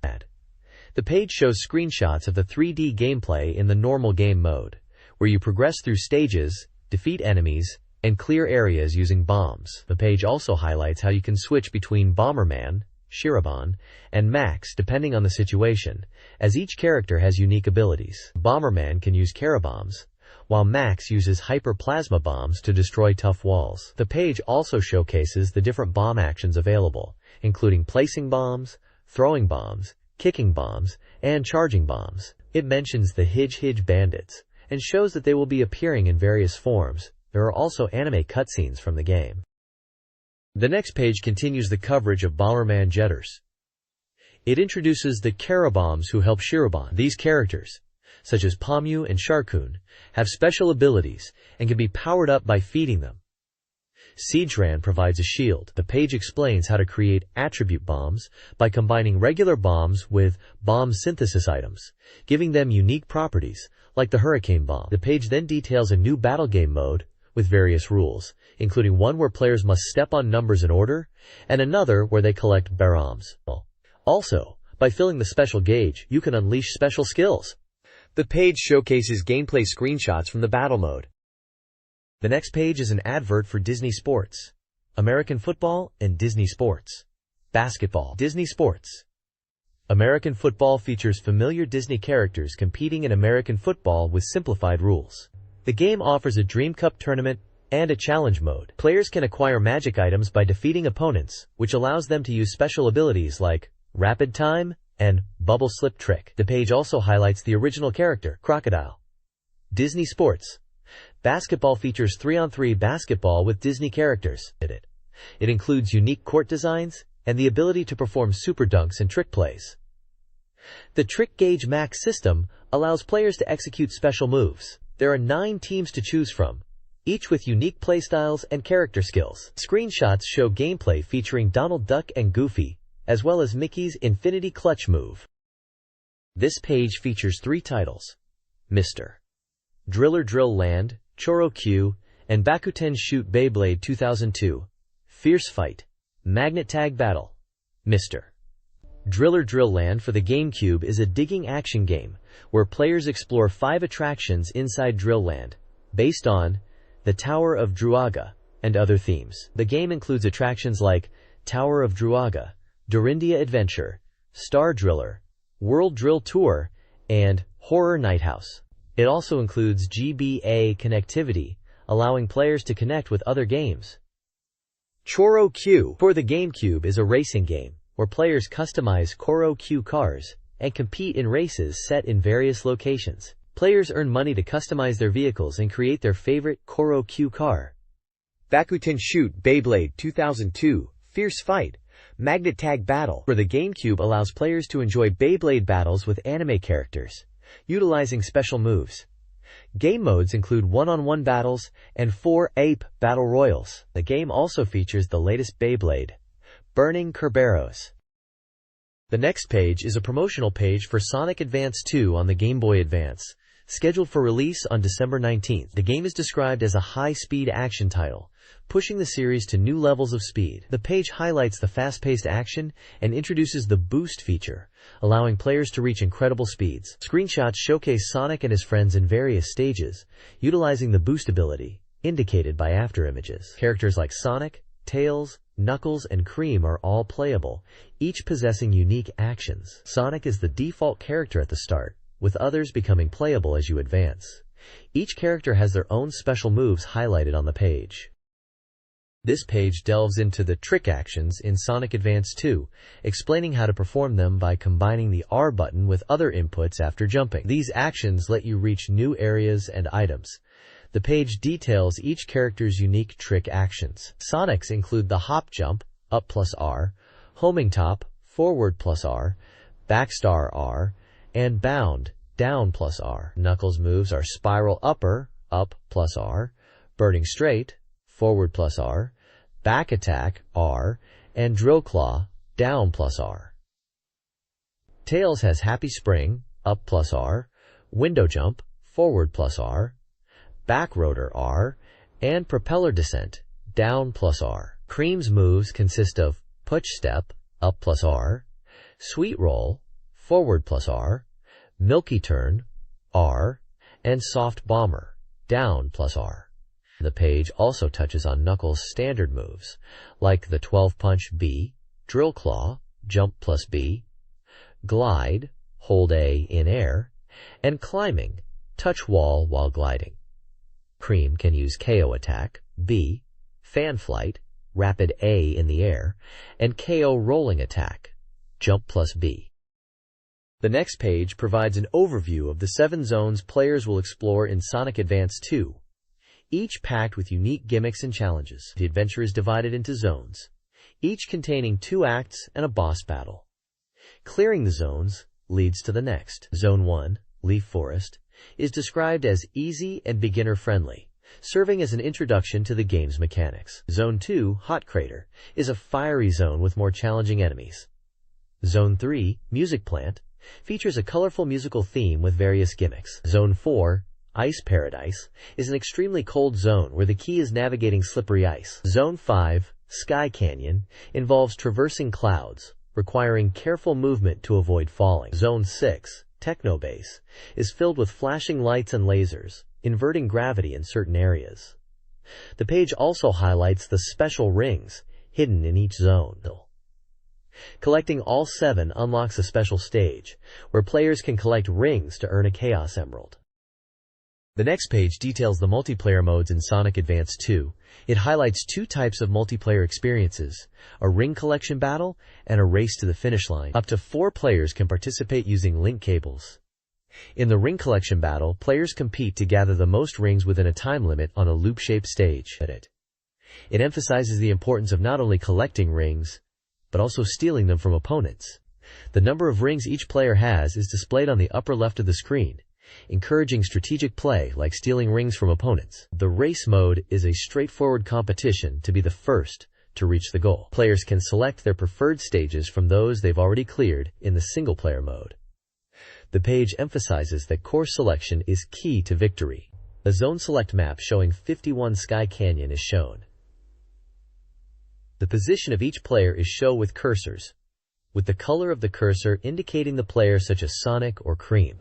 Also, it's possible to sabotage or hinder opponents using in-game items. The page also mentions connectivity with Sonic Adventure 2 for the GameCube, allowing players to power up their KO Garden. They can transfer KO raised in the GameCube version to the GBA game, where they can collect fruit and play minigames. The page highlights a new minigame featuring Cream called KO's Super High Jump. This page is an advertisement for Sega Rally for the Game Boy Advance, scheduled for release on December 19th. It highlights the game's diverse modes and systems, emphasizing that it's more than just a port of the arcade version. The page showcases the face of Sega Rally, featuring the Lancia Stratos and its unique handling, described as difficult yet powerful. A major feature is the Rally Point system, where players earn points to purchase entry tickets for races, new cars, and other items in the shop. Winning races in championship mode grants Rally Points. The page introduces RC Rally minigames, which unlock after completing the championship. These minigames offer a chance to earn more rally points. There are 3 types of RC Rally minigames: collecting coins scattered on a course, chasing CPU cars that drop coins, and hitting checkpoints that appear randomly. The page shows screenshots of each minigame and offers tips for success. The next page explores the unique and individual courses in the GBA version of Sega Rally, emphasizing their differences from previous installments. There are 3 types of courses, all based on natural environments. The page introduces Isle, a tropical island course with sandy beaches and beautiful scenery. Jungle is a muddy jungle course, where players have to be wary of puddles during races. And finally, Sandstorm, a sandy desert course that can be difficult to traverse in the dark and can have low visibility in some parts. It also gives setting options for each course, and settings can be changed before a race. You can adjust settings like transmission, at or mount, gear ratio, low, normal, high, suspension, soft, normal, hard, steering, loose, normal, quick, braking, loose, normal, quick, and tire type, depending on the course conditions. There is a note about the game having a Mission Select screen. The next page is an advertisement for Derby Stallion Advance on the GBA. It highlights the game's core mechanics, particularly horse breeding and training. The game allows you to start with a single mare and aim for victory in all GI races, including becoming the ultimate breeder. The page focuses on the combination system, where the quality of a horse is determined by its breeding, with careful attention to bloodlines. The text showcases the inbreed and nix systems, offering tips and explanations on how to create the strongest horses through strategic breeding. It also mentions that inbreeding effects will be shown with a red horse name, and the feature of a catalog to view this data is included. The content emphasizes the strategic depth of horse breeding, with different breeding theories for those who understand breeding, with the goal of creating the ultimate racehorse. This page focuses on Derby Stallion Advance for the GBA. It highlights horse training mechanics, emphasizing that a horse's potential must be unlocked through proper training. The new features are the ability to train using Awace Uma with wood chips and on the hill. There are new intensity levels with the hill training. The game allows you to assign training to a jockey. It is important to enter the horse in races that match the horse's abilities. The page details the types of training with wood chip, dirt, hill, grass, and pool, and also the intensity levels from horse-like, strong, full, and together. It also mentions the trainers like Yoshida Toyo and Sakai. There's a section on expanding your ranch. The goal is to win all the GI races and become the ultimate breeder.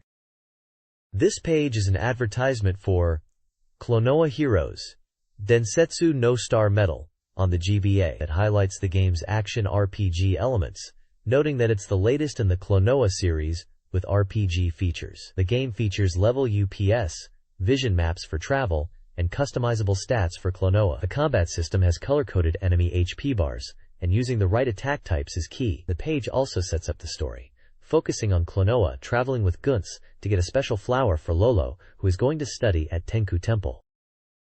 The next page focuses on how to utilize the abilities of the 3 playable characters in Klonoa Heroes, Klonoa, Gunts, and the newcomer, Pango, to progress through the stages. It explains that while you start with Klonoa, Gunts and Pango become available as you advance. The page details the characters' fighting styles. Klonoa uses wind-based attacks, including the special tornado attack, to damage all enemies on screen. Gunts specializes in ranged attacks with guns, and Pango uses bomb-based attacks and has high defense. The characters are briefly introduced with some info and a few quotes, with Pango described as a gentle person. This page introduces the Game Boy Advance title, Aozora and Friends, Dream Adventure, and highlights the puzzle-solving action elements within the game. The story follows Aozora, who awakens on Aozora Island and is tasked by Rainbow Princess to retrieve the 7-colored crayons from King Nazola. The gameplay features side-scrolling action with puzzle elements, culminating in puzzle showdowns with Nazola at the end of each map. The page introduces supporting characters like the Rainbow Princess, who provides hints, and an enigma-loving old man who teaches Majora about puzzles. The map of Aozora Island is shown, indicating the variety of stages and puzzles that await Aozora. Aozora, a blue elephant, is the protagonist, described as a doctor in town, and is able to use various actions to explore Aozora Island. He can also gain powers by carrying companions on his back. The page then demonstrates how companions enhance Aozora's abilities. By carrying a rabbit, Aozora can perform high jumps.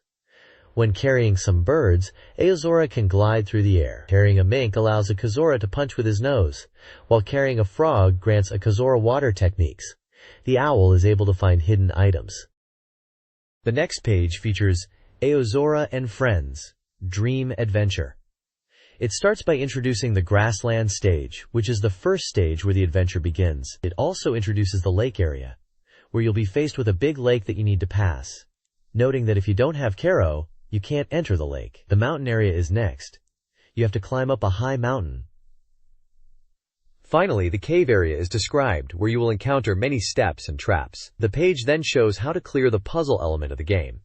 At the end of each map, you face an ogre in a puzzle showdown. You have to enter the first letter of the correct answer, and if you don't know the answer, you can get a hint or pass the question. If you answer correctly, you clear the map. If you fail, you have to try again. This page advertises Space Battle Chocovator, Invasion from Outer Space, for the Game Boy Advance. The game's story revolves around a boy named Akio, who discovers a meteorite behind his school, and is chosen by an alien entity called Unity to become an enlightener and protect Earth. Akio will need the help of alien companions to face the mysterious enemies. The game features a timing-based battle system, where players can increase damage or reduce damage taken by pressing buttons at the right moment during attack and defense animations. Successfully timed actions build up advance points, which allow for special moves. The page also highlights the ability to befriend aliens by completing specific events, unlocking communication channels. These alien companions can then be called upon to join battles. The main character can also get special equipment called gadgets, which gives him unique abilities. By using the advance points, you can summon a UFO to attack. The next page is an advertisement for Monster Maker 4, Flashcard/Killer Dice, on the GBA. The game is a card-based RPG where the player explores dungeons guided by cards. The story begins with the main character finding a mysterious card deck in a park, becoming a card master, and embarking on adventures to clear unusual incidents and challenges in the Monster Maker world. Players create their own card decks using cards found in the game, such as monsters and items, aiming for a 50-card deck. The dungeons are generated using cards chosen at the fortune teller's place, with battles and events triggered as the player explores. Familiar characters from the Monster Maker series can join the party. The game has 2 versions, Flash Dice and Killer Dice, each featuring different main characters, 4 protagonists, with 2 boys and 2 girls per version. The game also has card trading functionality to complete your card collection. This page features previews of 4 Game Boy Advance games. First up is Kururin Paradise, a sequel where you control a character and navigate through stages with a spinning object called a Helirin. You play as Kururin, searching for his family across 4 worlds in adventure mode. Other modes include time attack and minigames, with new GBA exclusive features and 4-player minigame battles. Next is Chocobo Land, a board game featuring Final Fantasy characters. The goal is to collect crystal points while navigating the board. You can use friend magic stones to borrow power from friends, or attack magic stones to hinder opponents. Following that is Hajime no Ippo, The Fighting, a boxing game based on the manga, recreating intense matches with powerful effects from the player's perspective. Story mode recreates events from the manga and includes special moves from different fighters. Lastly is Inuko Club, Fukumaru's Great Adventure, an adventure game where you play as Fukumaru, a Shiba Inu, searching for his family, meeting other dogs, and exploring various locations. The game also features a ranking system based on your performance and mini-games. The next page features previews of 4 upcoming Game Boy Advance games. First, Ken Shimura's Baka Tono-sama, Big Laugh Unifying the World game. A board game where you play as Ken Shimura's Baka Tono-sama character, aiming to unify Japan by building castles and winning minigames. Next is Shaman King, Super Strategy Battle 3, a trading card game based on the anime series, boasting over 2,800 cards and a story mode. Following that is Tomb Raider, The Prophecy, where you play as Lara Croft in a quest to find magical stones, exploring various locations, and solving puzzles. Lastly, Darius R. is a side-scrolling shooting game where you pilot the Silver Hawk through 15 stages with branching paths and fish-like enemies. The next page showcases 4 upcoming Game Boy Advance titles. First is Magi Nation, a fantasy RPG by Epoch, where the player, as a boy named Dan, summons monsters to defeat the evil Lord Agaram. Players collect Animite to summon more creatures. Next, Sylvanian Families 4, The Tapestry of Seasons, is an adventure game also by Epoch, where players help the Sylvanian Families characters recover the lost seasons by gathering materials, cooking, and caring for babies. A guide function is included for beginners. Then, Bakuten Shoot Beyblade 2002, Fierce Battle, Team Battle, Koryu Chapter, Daiichi Chapter, Seiryu Chapter, Takao Chapter, is an action game by Broccoli, based on the Beyblade anime. Up to 4 players can battle in teams, and it features a new spin gear system and links to the GameCube version. Kinnikuman Tusei, Chojin Hi no Michi, is a wrestling game by Banpresto, featuring characters from the Kinnikuman anime. It boasts a large roster of characters, and allows players to perform special moves by timing button presses. This page features 4 new Game Boy Advance games. First up is Watashi no Make Salon, My Makeup Salon, by Curado, a simulation game where you learn makeup techniques with Yuma-chan. Next is Bobobo Bobo Ugi, 87.5 Bakuretsu Hanage Shinken, a word-playing game by Hudson, based on the gag manga. Players use word reels to create attacks with different effects. Boulder-X by Kemco is a puzzle game featuring new modes and classic gameplay. Finally, Woody Woodpecker Crazy Castle 5 by Kemco is an action game where Woody transforms using items to save the fairy kingdom. The next page showcases 4 upcoming Game Boy Advance games. Prince of Tennis, developed by Konami, is a tennis RPG where you join the tennis club and compete, using special techniques to reduce your opponent's stamina. You can purchase equipment and encounter familiar characters from the series. Minimoni, Please, Starry Sky by Konami is a collection of party games featuring the members of Minimoni. There are dozens of mini-games with simple controls, and an action game mode called Starget, with 4 types of fortune-telling. Whimsical Fairy Mirumo de Pon, The Legend of the Golden Maracas by Konami, is an adventure game where you alternate between Mirumo and Kaid to retrieve the stolen golden maracas. Elevator Action Old and New by Mediakite is a remake of the classic action game with added strategic elements. There's a new version with enhanced strategy, and the original version with a versus mode.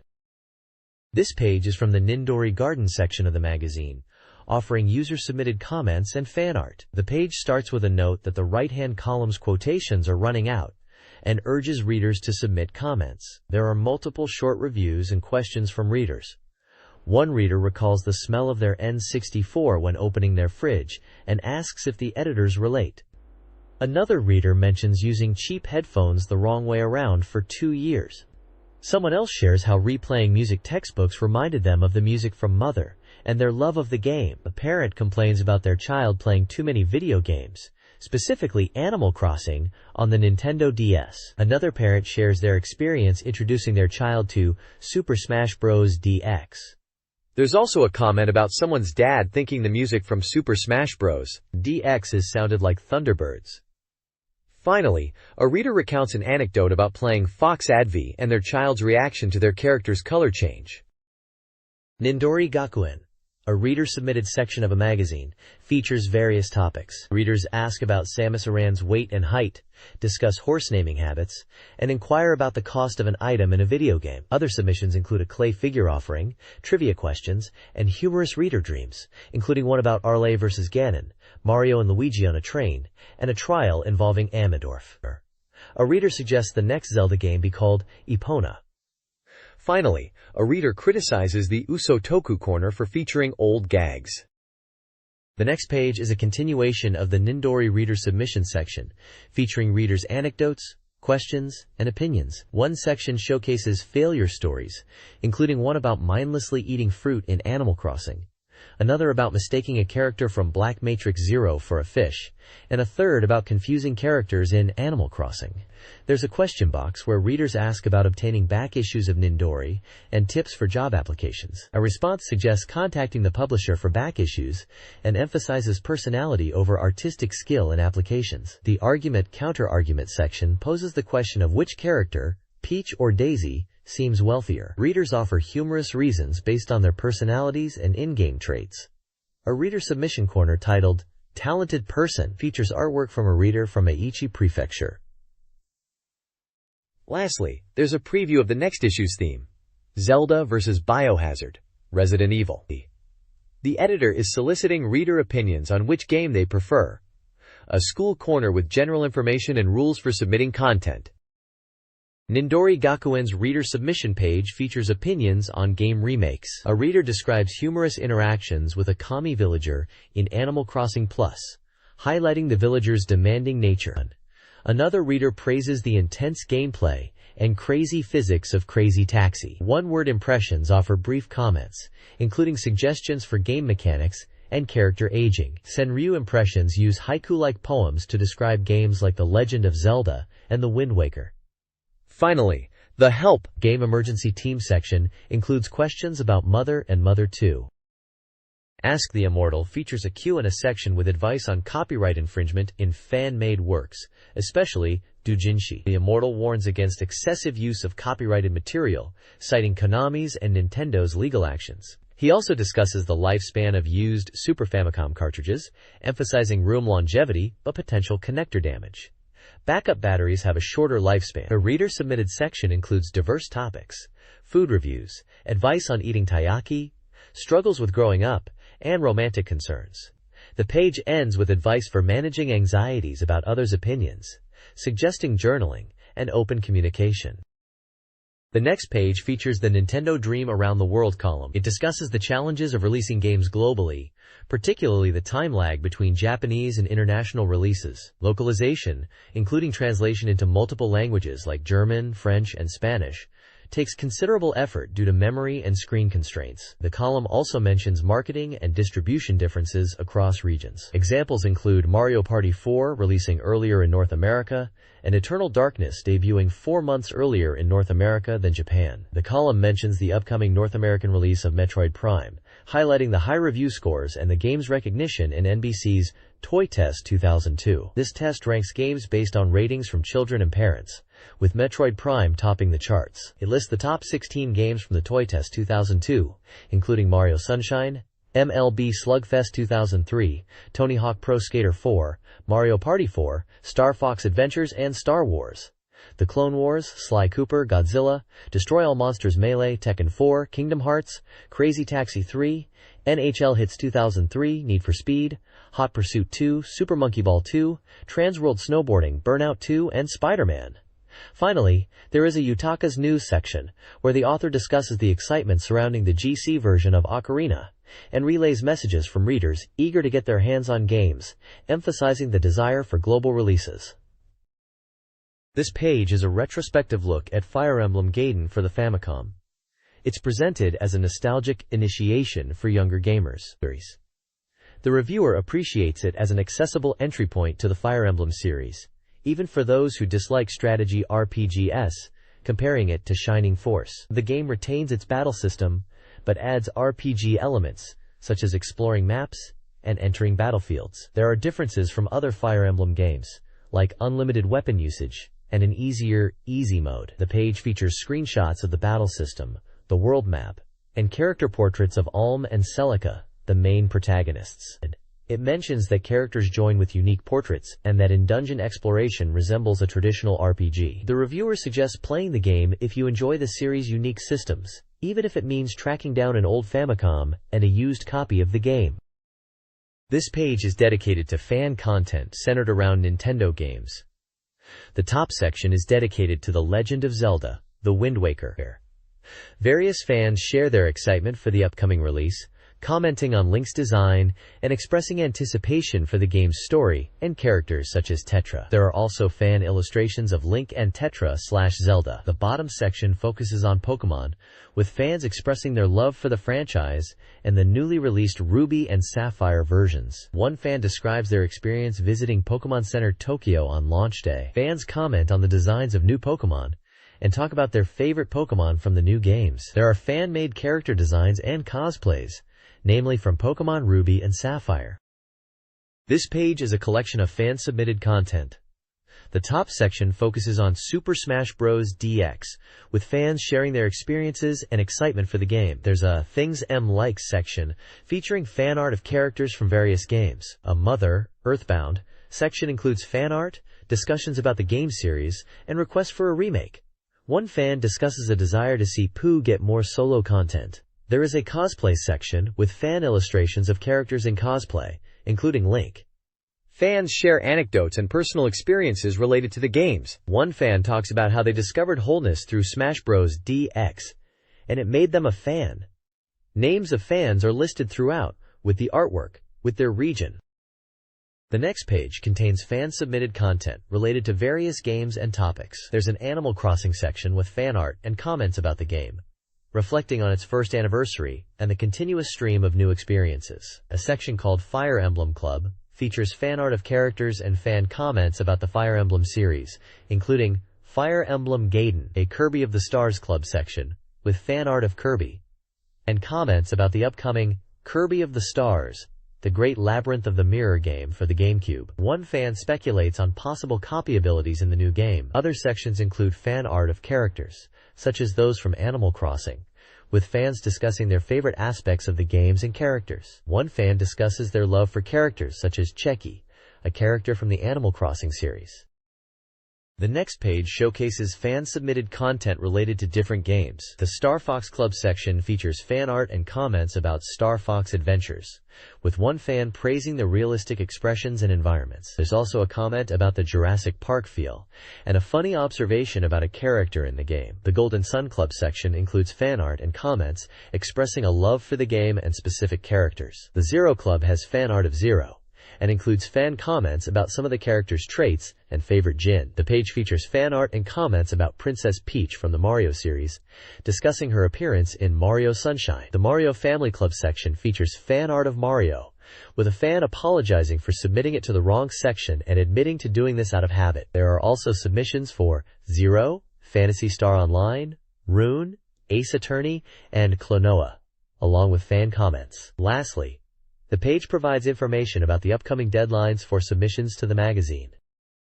This page is a comic strip titled Nindori Gakuen. The first panel shows some guys who work for Zora's Construction. In the office, there are panels with characters wearing special suits and some action scenes. There is a panel with a character with a bow and arrow in front of the Zora's Construction Company building. The next page features an interview with Ayako Saso, the sound creator for Custom Robo GX. Saso discusses her approach to composing music for the series, emphasizing the importance of creating music that enhances the feeling of fun and excitement in battles. She notes the challenges of working with the Game Boy Advance's sound capabilities compared to the Nintendo 64, particularly in achieving a full sound with limited audio channels. And she adds that the GB sound source is very good. She also shares her thoughts on specific tracks, including Sky Athletic, and a piece she composed for the character Mizumi. The music was composed with the feeling that the music should be played for this character. Saso also mentions a track she struggled with, describing it as a cave scene that required multiple revisions. This page presents the 9th installment of the Ten9 Kazoku manga by Hayanon, titled Kasan Becomes Sonic at Sega. The chapter opens with a mysterious creature appearing at their home after a big autumn cleaning. The family wonders what it is, with the son guessing it might be a dog. The creature apparently originated from the official HP for the 64DD game, Nippon Pro Golf Tour 64, and it starts to promote itself. Meanwhile, Kasan, the mother, is busy trying to reserve The Wind Waker, Legend of Zelda, and taking on more part-time work. An ad catches her eye for event staff positions related to a Sega GameCube event, leading her to rush off for an interview, apparently faster than the speed of sound. The setting shifts to a Sega building in Tokyo, where Kasan attends the interview. She passes with flying colors and is accepted to start right away. The final panel features Sauhen, a mysterious figure, also attending an interview. This page showcases the Sega Nindori joint event, Sega Dream World. The chapter continues with Kasan, the mother, becoming Sonic at Sega. Sonic and Ajay are present, and a crowd of fans are cheering them on. Inside the Sonic costume, it's hot, and the visibility is poor. Sonic can't see the children at his feet. There is a photo shoot going on. Sonic mentions that the heat is getting to him, and he can only wear the costume for 20 minutes at a time. Sonic and Ahie head out after work, and Kasan is exhausted. She receives her pay, which will cover living expenses for 3 people. After all that, she's gonna need to find another part-time job. Someone is looking at the computer screen and says they want Pokemon Sapphire, while someone else says they want Ruby. Someone asks what will happen with one more person added to the family. The chapter concludes with the phrase, "To be continued, 10-9 Kazoku." This page is a release schedule for GameCube and Game Boy Advance games. It lists titles with their release dates, publishers, prices, and I numbers. Some notable GameCube games include FIFA 2003, Godzilla, Destroy All Monsters Melee, The Legend of Zelda, The Wind Waker, and Sonic Mega Collection. Key GBA games featured are Tomb Raiders, The Prophecy, and various Disney titles. Also included are future releases planned for the year like Rune 2, and several Game Boy Color titles. The next page is a reader survey titled Muscle Enquête. It asks readers about their school/occupation, grade level, age, and gender. It then asks about the gaming platforms and consoles they own or would like to buy, referencing tables to pick from. Readers are instructed to choose their favorite and least favorite articles from the current issue, also selecting from tables provided. The survey concludes by asking what upcoming games they are most anticipating, referencing page 114 for release schedules. The page includes a return address for mailing in the survey. This page is a continuation of the Muscle Enquête reader survey from the magazine. It includes reader comments and anecdotes related to the magazine and Nintendo Dream Academy. It also features a section called Muscle's Flower Garden, with a photo of a man flexing his muscles and an interview. The interview features a character named Okachan Niels interviewing Muscle. The conversation touches on Christmas, the light pageant in Sendai, and general holiday musings. The lower section of the page presents the winners of the Volume 78 lottery gifts, including the names and prefectures of the winners. The prizes include a Nintendo GameCube, Game Boy Advance, memory card, Game Boy Advance games such as Kirby, Nightmare in Dreamland, and Bomberman Jetters. There are also accessories and a carrying bag for the GameCube, a flying cushion, and a figure called Eggmania. The next page is an advertisement for Biohazard Zero, Resident Evil Zero, featuring Rebecca Chambers and Billy Cohen prominently. It highlights the director's interview with Koji Oda. The page also has text promoting a new GameCube software announcement. This page features a director's interview with Koji Oda, the director of Biohazard Zero, Resident Evil Zero. Oda discusses the game's concept, describing it as a timeless theme. He shares insights into the development of the new system in the game, and delves into intricate details, such as Billy's tattoos. Oda mentions that the sales of Biohazard Zero are favorable. He discusses visiting stores on launch day, observing customer reactions to the game, and the positive reception it received. He notes that the game was initially developed for the 64DD, before transitioning to the N64. Oda also explains the reasons behind choosing the 64DD, highlighting its potential for cheaper media.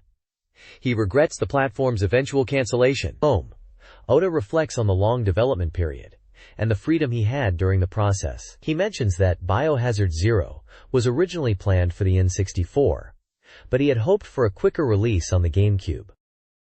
The next page continues the interview with Koji Oda, the director of Resident Evil Zero, where he discusses the transition from the 64DD to the N64, mentioning the need for the team to relearn development processes for the new hardware.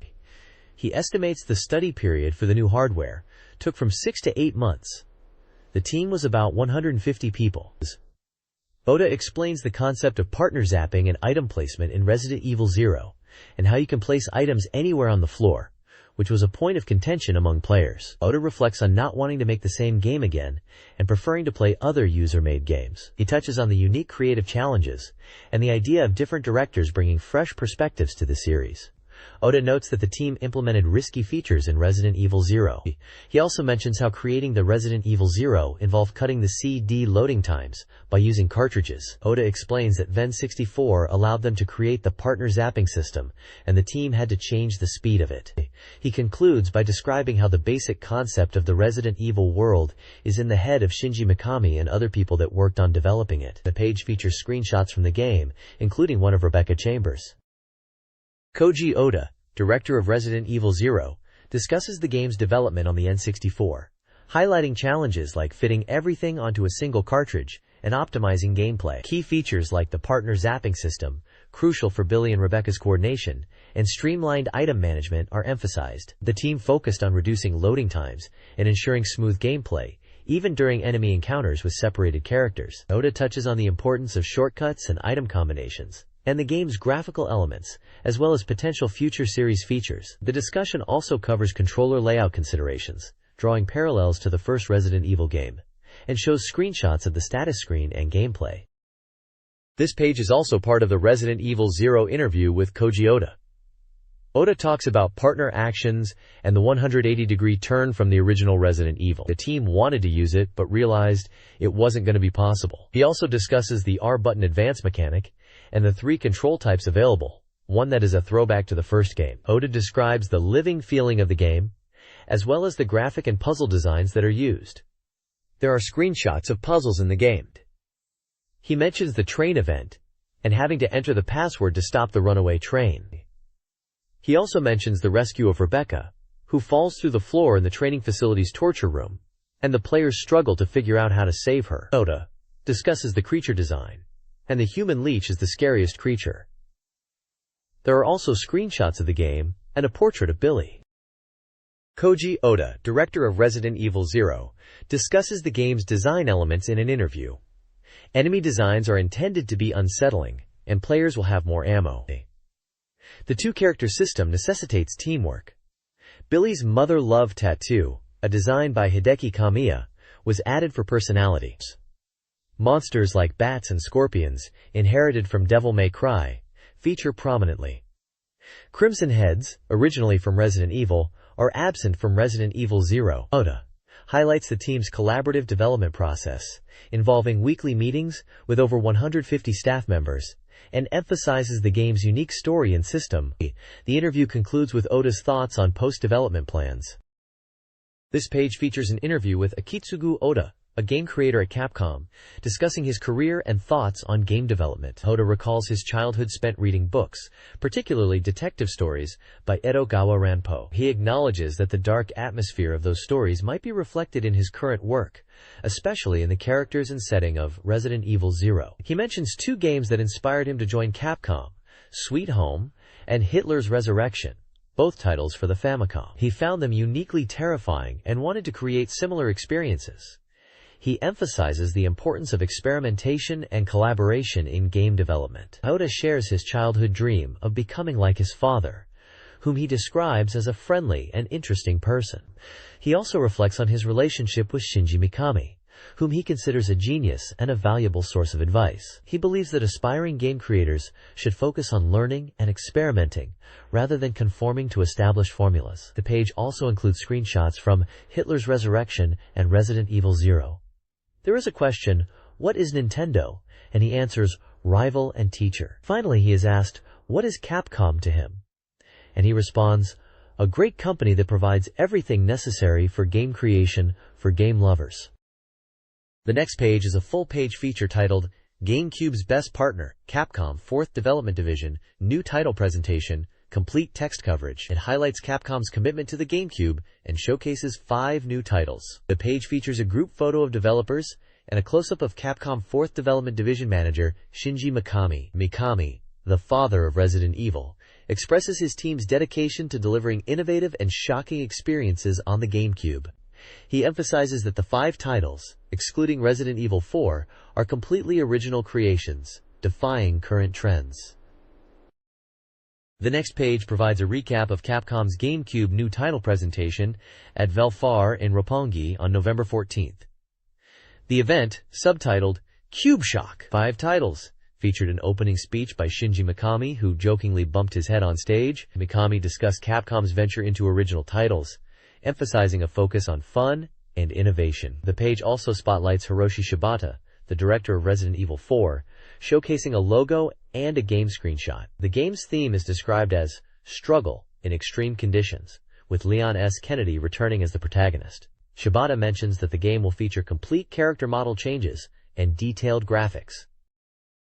This page features 2 Capcom titles presented at the event, Dead Phoenix and Beautiful Joe. Dead Phoenix, directed by Kuki Kato, is a 3D flight action game slated for a summer 2003 release. Kato, known for his work on Resident Evil Code, Veronica, describes the gameplay as easy to control, allowing players to fly with a simple touch. The game stars a winged protagonist and features large-scale battles against massive enemies. Kato humorously mentions that the character visuals were still in progress and may change significantly.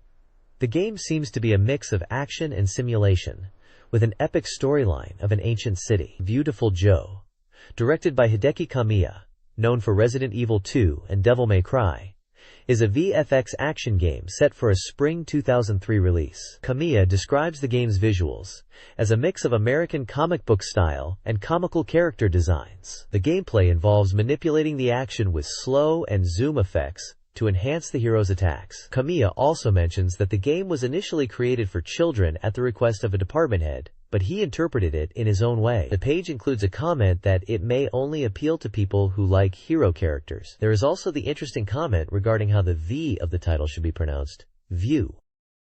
The next page is a feature on 2 Capcom titles, page N.03 and Killer 7, with comments from their respective creators. PN.03, scheduled for a spring 2003 release, is an action game. Producer Hiroyuki Kobayashi, known for his work on Dino Crisis 2, Devil May Cry, and Biohazard, mentions that director Shinji Mikami of Resident Evil fame wanted the game to have a white color scheme. Mikami describes the game as a return to the roots of action games, focusing on pure action and enjoyment. The protagonist is a female mercenary who battles enemy mechs. Mikami also notes that he wanted to create a simple and visually appealing game. Killer 7, slated for a winter 2003 release, is an adventure game. Director Goichi Suda, also known as Suda51, known for his work on Twilight Syndrome, describes the game's protagonist as an elderly man who has 6 different personalities. The game involves changing between these personalities to progress through the story. Suda also mentions that the game has a stylish visual style and a hard-boiled atmosphere. Mikami adds that the game has a distinctive worldview. The game features a unique mechanic where normal people can become violent if they touch an individual, and the protagonist must defeat these enemies. This page is Ask Nintendo AQ, and a section where readers' questions are answered by Nintendo's planning department, represented by Mr. H, with the editorial department, Sauhen, represented by Mr. Aokori Saso, answering some of the questions. It mentions that the release of The Legend of Zelda, The Wind Waker, is just 1 week away, and Mr. H is excited about it. One of the questions is whether it's okay to abbreviate The Legend of Zelda, The Wind Waker, to Kaze Taku, Wind Taku. The answer is that it's fine to use Zeruda Kaze, Zelda Wind, or Zerutaku, Zeltaku, or whatever fans prefer, as that's how nicknames come about. The page features a character data file on Moblin, a recurring enemy from the Legend of Zelda series, including the appearance in The Wind Waker and its origins. There's also a one-shot-of-the-month photo from an Akihabara store, featuring a Mario statue decorated for Christmas. A reader from Shizuoka Prefecture asks about Nintendo's enthusiasm for the year-end sales season. The reply states that they've done everything they can, highlighting the upcoming GameCube and the Wind Waker releases and Cube color variations, and the strong sales of Game Boy Advance titles. The GameCube shipment numbers as of the end of September were 1.91 million units. They want the Wind Waker to be a big hit and encourage readers to share the fun of the Cube with others during the holiday season. This page features the Ask Nintendo queue and a section. A reader from Nagata asks if they can connect their Game Boy Advance to the GameCube to play on TV, and the answer is yes, with the Game Boy Player releasing next year in March, which connects to the bottom of the GameCube and allows you to play over 1,500 games. The image quality will be improved. Another reader from Gifu asks for a comment on the upcoming release of The Legend of Zelda, The Wind Waker. The representative from the promotions team states that they are very excited, and the release date of December 13th is perfect, as it is being highly anticipated. A reader from Kanagawa comments on seeing the Wind Waker commercials. The reply mentions that the commercial started airing on November 23rd. The commercial's tagline is, "There's a feeling you can only taste in the game." It notes that this is the same tagline as the Ocarina of Time commercial, and that there are no better words to describe Zelda. There is also an image of Link from The Legend of Zelda, the Wind Waker artwork, alongside a crudely drawn image of a villager. Please provide the text you would like me to summarize. This page features a queue and a section called Nintendo's Question Box, where readers can submit questions to Nintendo. The first question asks if the GameCube is only for kids. The response states that Nintendo doesn't target specific age groups, pointing to games like Mario, Zelda, and Kirby as examples of titles for all ages. They acknowledge that children often play Nintendo games, leading to the misperception that they are only for kids. But Nintendo prides itself on appealing to a wide audience. The second question asks, what the best thing about working at Nintendo is. HS from Hyogo Prefecture answers that it's getting games for free. The response is humorous, clarifying that employees don't get free games but can purchase them at discounted prices.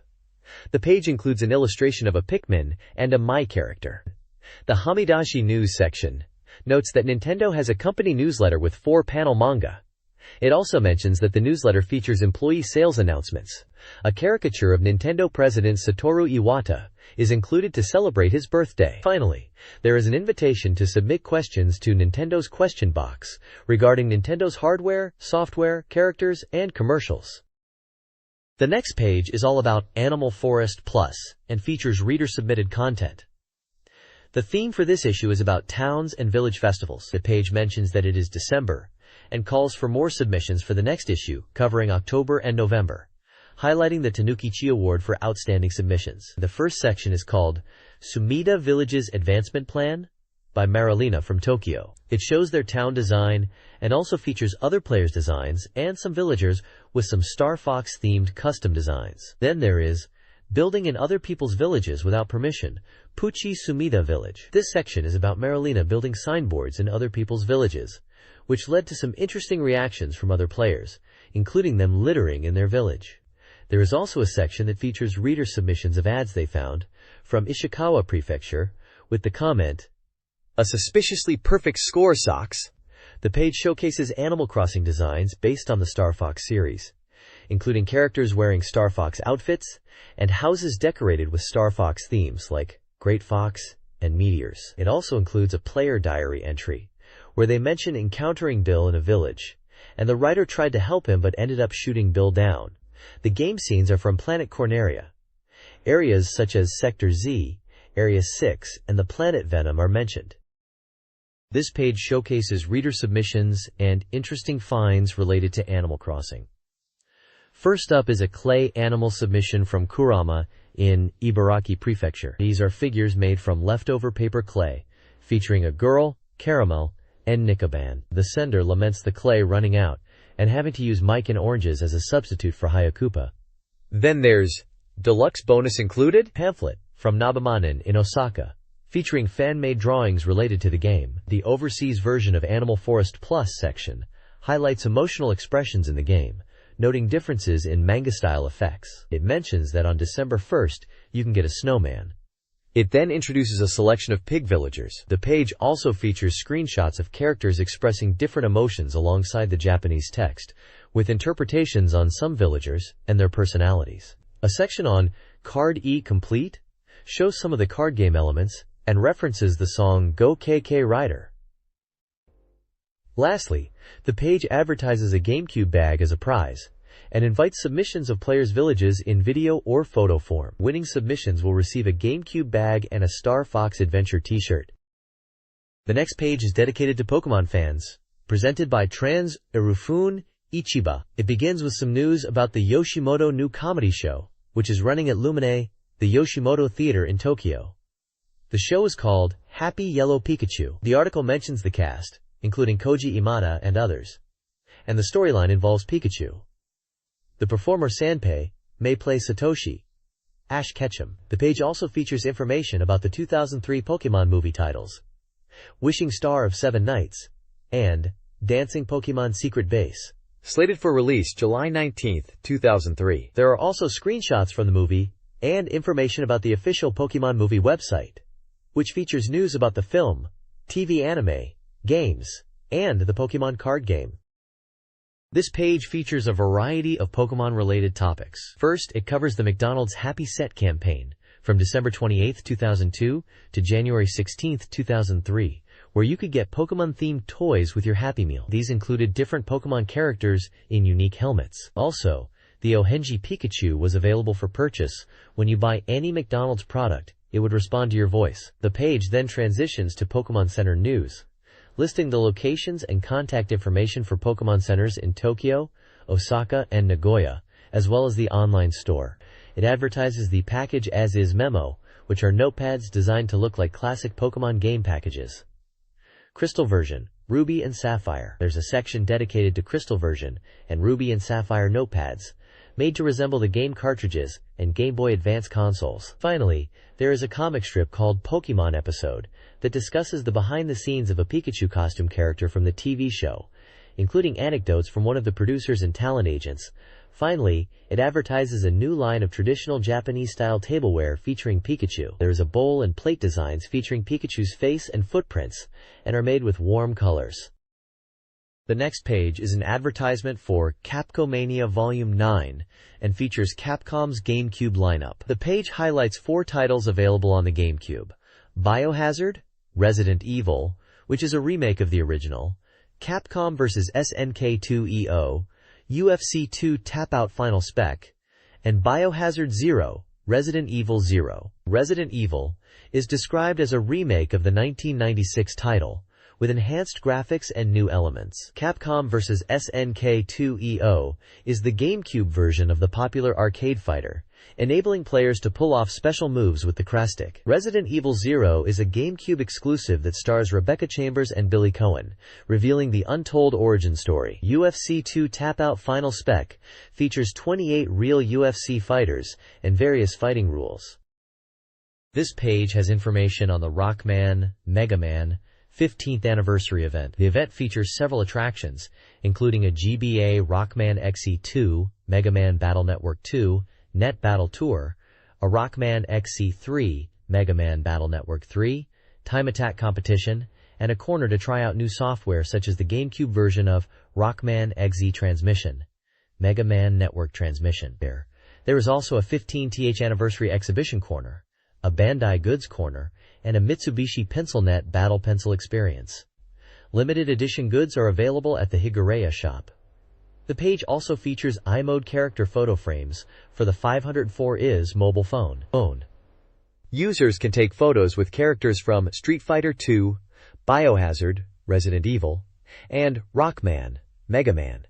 Access instructions for the service are provided. Finally, the page advertises Biohazard, Resident Evil, Windbreakers. One is a STARS version, and the other is an RPD, Raccoon City Police Department version. Both cost 19,800 yen. The next page continues the Sega-focused feature, presenting a Sega Destruction Plan, where the magazine staff challenges Sega developers in various games. This time, they're tackling Super Monkey Ball 2, The rules state that the magazine editors, in teams of 2, will compete against Sega's development staff. Victory earns them the right to claim the losing team's company signs. If they lose, they must fulfill a request from the developers. This time the party game is Monkey Tennis for the Sega Destruction Plan, and it mentions how easy it is to play and enjoy the smash and rally. There is a screenshot of the game Monkey Tennis. In this edition, the magazine staff takes on Wavemaster, a sound production company. The magazine's editorial staff will compete against Wavemasters in a game, with the article highlighting the players involved from both sides. The article includes a photo and some information about the Wavemaster team and Sega team. Also, the page shows the Wavemaster CD, with tracks from the game available to win, with over 100 songs recorded. Wavemaster, a former Sega sound production department, now an independent studio, discusses their work on various Sega games, including Phantasy Star Online and the Sonic series. The interview highlights Sasaki's role, mentioning his involvement with the KO character and the team's approach to music creation, prioritizing the game's vision over individual expression. Wavemaster also produces original games, anime themes, and TV jingles, utilizing a state-of-the-art 3D sound system. They discuss their process, drawing inspiration from game concepts and collaborating with designers, and even incorporating real-life sound effects, like eating sounds, into their work. The interview touches upon projects like the upcoming Jam films, short film, and the Romania series, and mentions the Switch game and artist Sarani Poggi. Sasaki expresses a desire to continue creating original games and working with Sega, hoping players remember Wavemaster.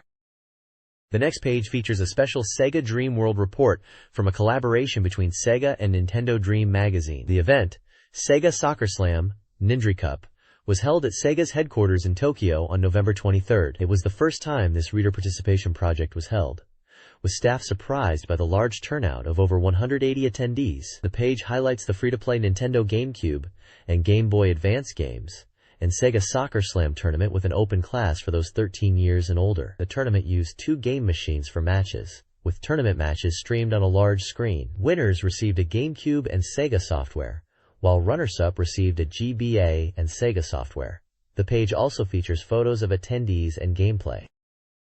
This page showcases the Sega Dream World event, emphasizing the 22 Sega titles available to play, including unreleased GameCube and GBA games. It notes the popularity of multiplayer games among the attendees, with a floor plan showing the layout, including the Sega Soccer Slam area.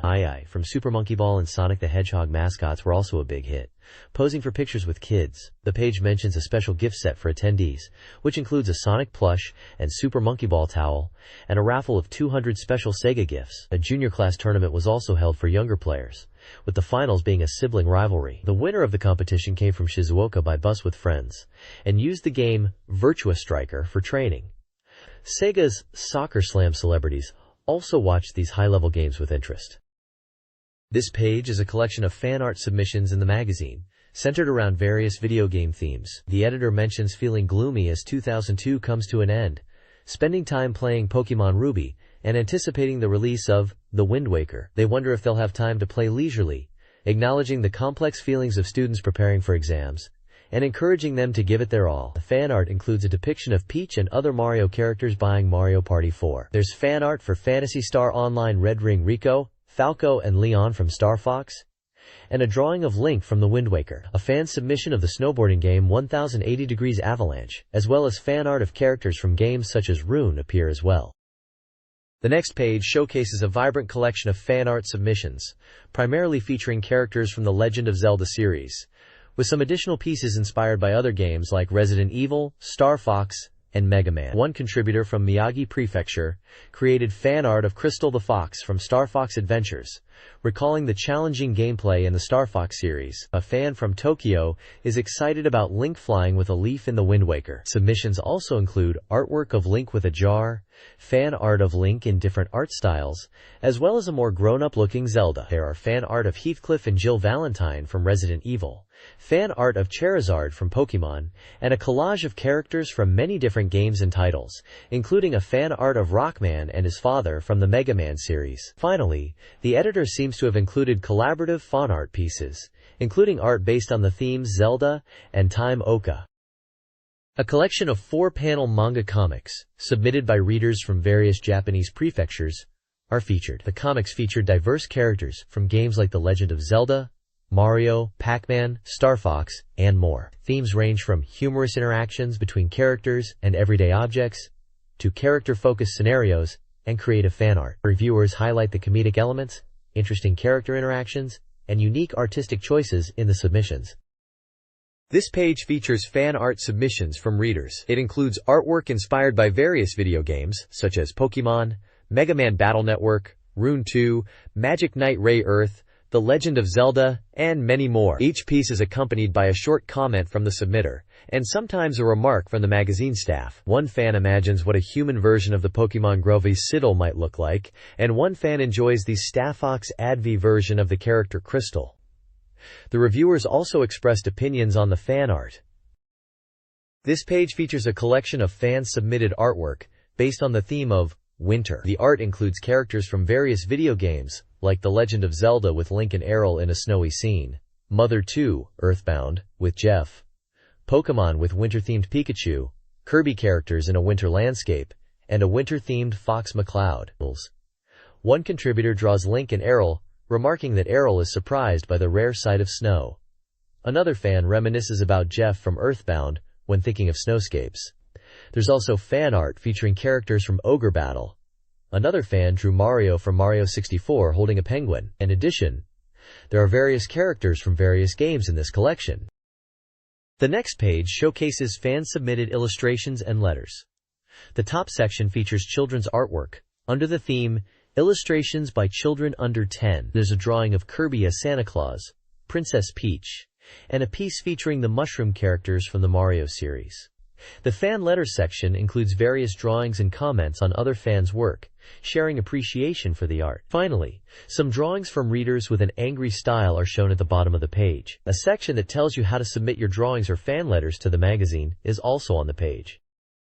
This page is from the Doratech Hall, showcasing special techniques and tips for Super Mario Sunshine. It focuses on how to access the transparent stage by using Yoshi to enter a building, performing a spin jump against a wall, and then dismounting Yoshi when hitting the ceiling to clip through the stage geometry. The page also features tips for Tales of the World, Narikiri Dungeon 2 on the Game Boy Advance. It details how to recover TP, technical points, by quickly changing clothes to a lower-level outfit and then back to restore TP fully. Additionally, it covers Eternal Darkness, noting how players can perform dark actions like attacking friendly characters, which lowers the sanity meter, leading to penalties.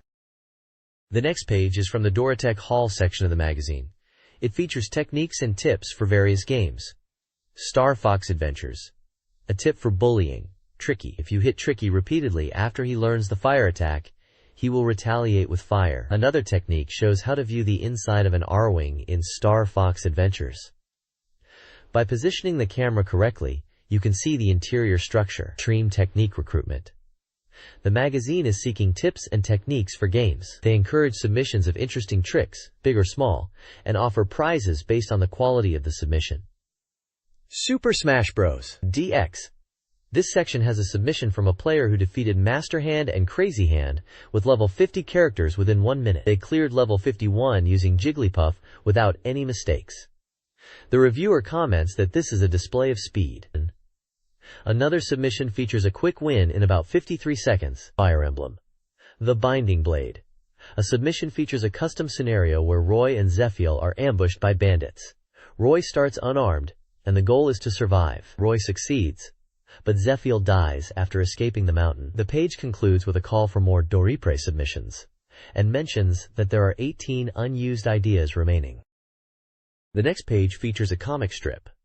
The first panel shows a character trapped in a brown rocky area, yelling, "Nichan!" The next panel shows another character shouting, "Terako!" The third panel displays the title, Uriziru, over a seascape with an island in the distance, and the Gathering Bug Academy logo. The fourth and fifth panels show the second character, with an angry expression, drawing a bow and arrow and targeting a dragon silhouette in the final panel, where the first character is yelling, "Nichan!" again. This page features a comic strip referencing various games. The first 3 panels show a ninja character launching a projectile, and a flying character in a red suit being propelled upwards. The subsequent panels show Falco Lombardi from Star Fox flying, then carrying a blonde child, and an Earthbound-style character witnessing the scene. The final panel shows Falco landing with a stop sound effect.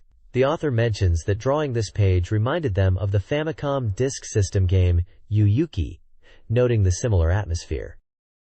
The next page has a comic strip where a character says, "I don't know who or what you are, but thank you." Falco from Star Fox appears and offers someone a pair of glasses, and the character in the strip is surprised and puts them on, and then Falco flies away. The author jokes about how different the character looks with glasses, referencing Saki Hen. The page also mentions that readers have been sending in illustrated postcards about the new Link, looking like Sauhen.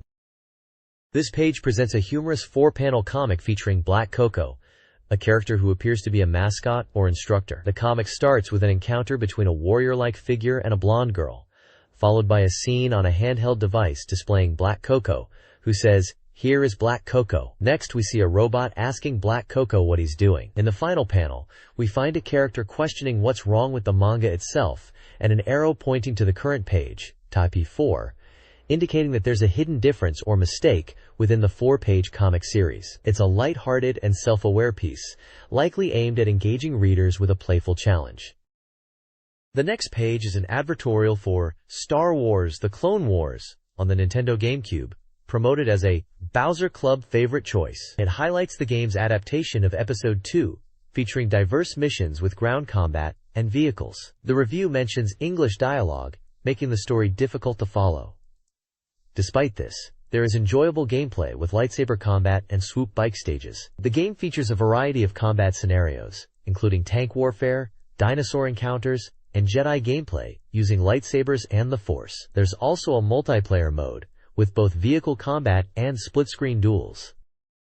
The next page, advertorial for Star Wars: Rogue Squadron 2, Rogue Leader on the Nintendo GameCube, which the reviewer is recommending, despite the English dialogue. Praised for its beautiful graphics and faithful recreation of the Star Wars universe, with detailed environments and 5.1 chain surround sound, and it is considered a Bowser Club favorite. The page mentions cheat codes and unlockable content as bonuses, and details the developer's dedication to recreating the iconic TIE Fighter with a new radar system. The bottom section of the page advertises an online gathering in the PSO Online world, with the group's performance being very popular. The Metal Heroes also incorporating Pokemon themes.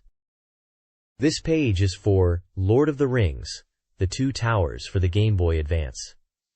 The game is an action RPG based on J.R.R. Tolkien's The Lord of the Rings movie series. The story is based on the first movie, with the second movie to be released soon, and it involves selecting one of 5 characters to play as in single-player mode, or 2 players can play together in multiplayer mode. The game incorporates movie scenes in the opening, and the story follows the movie.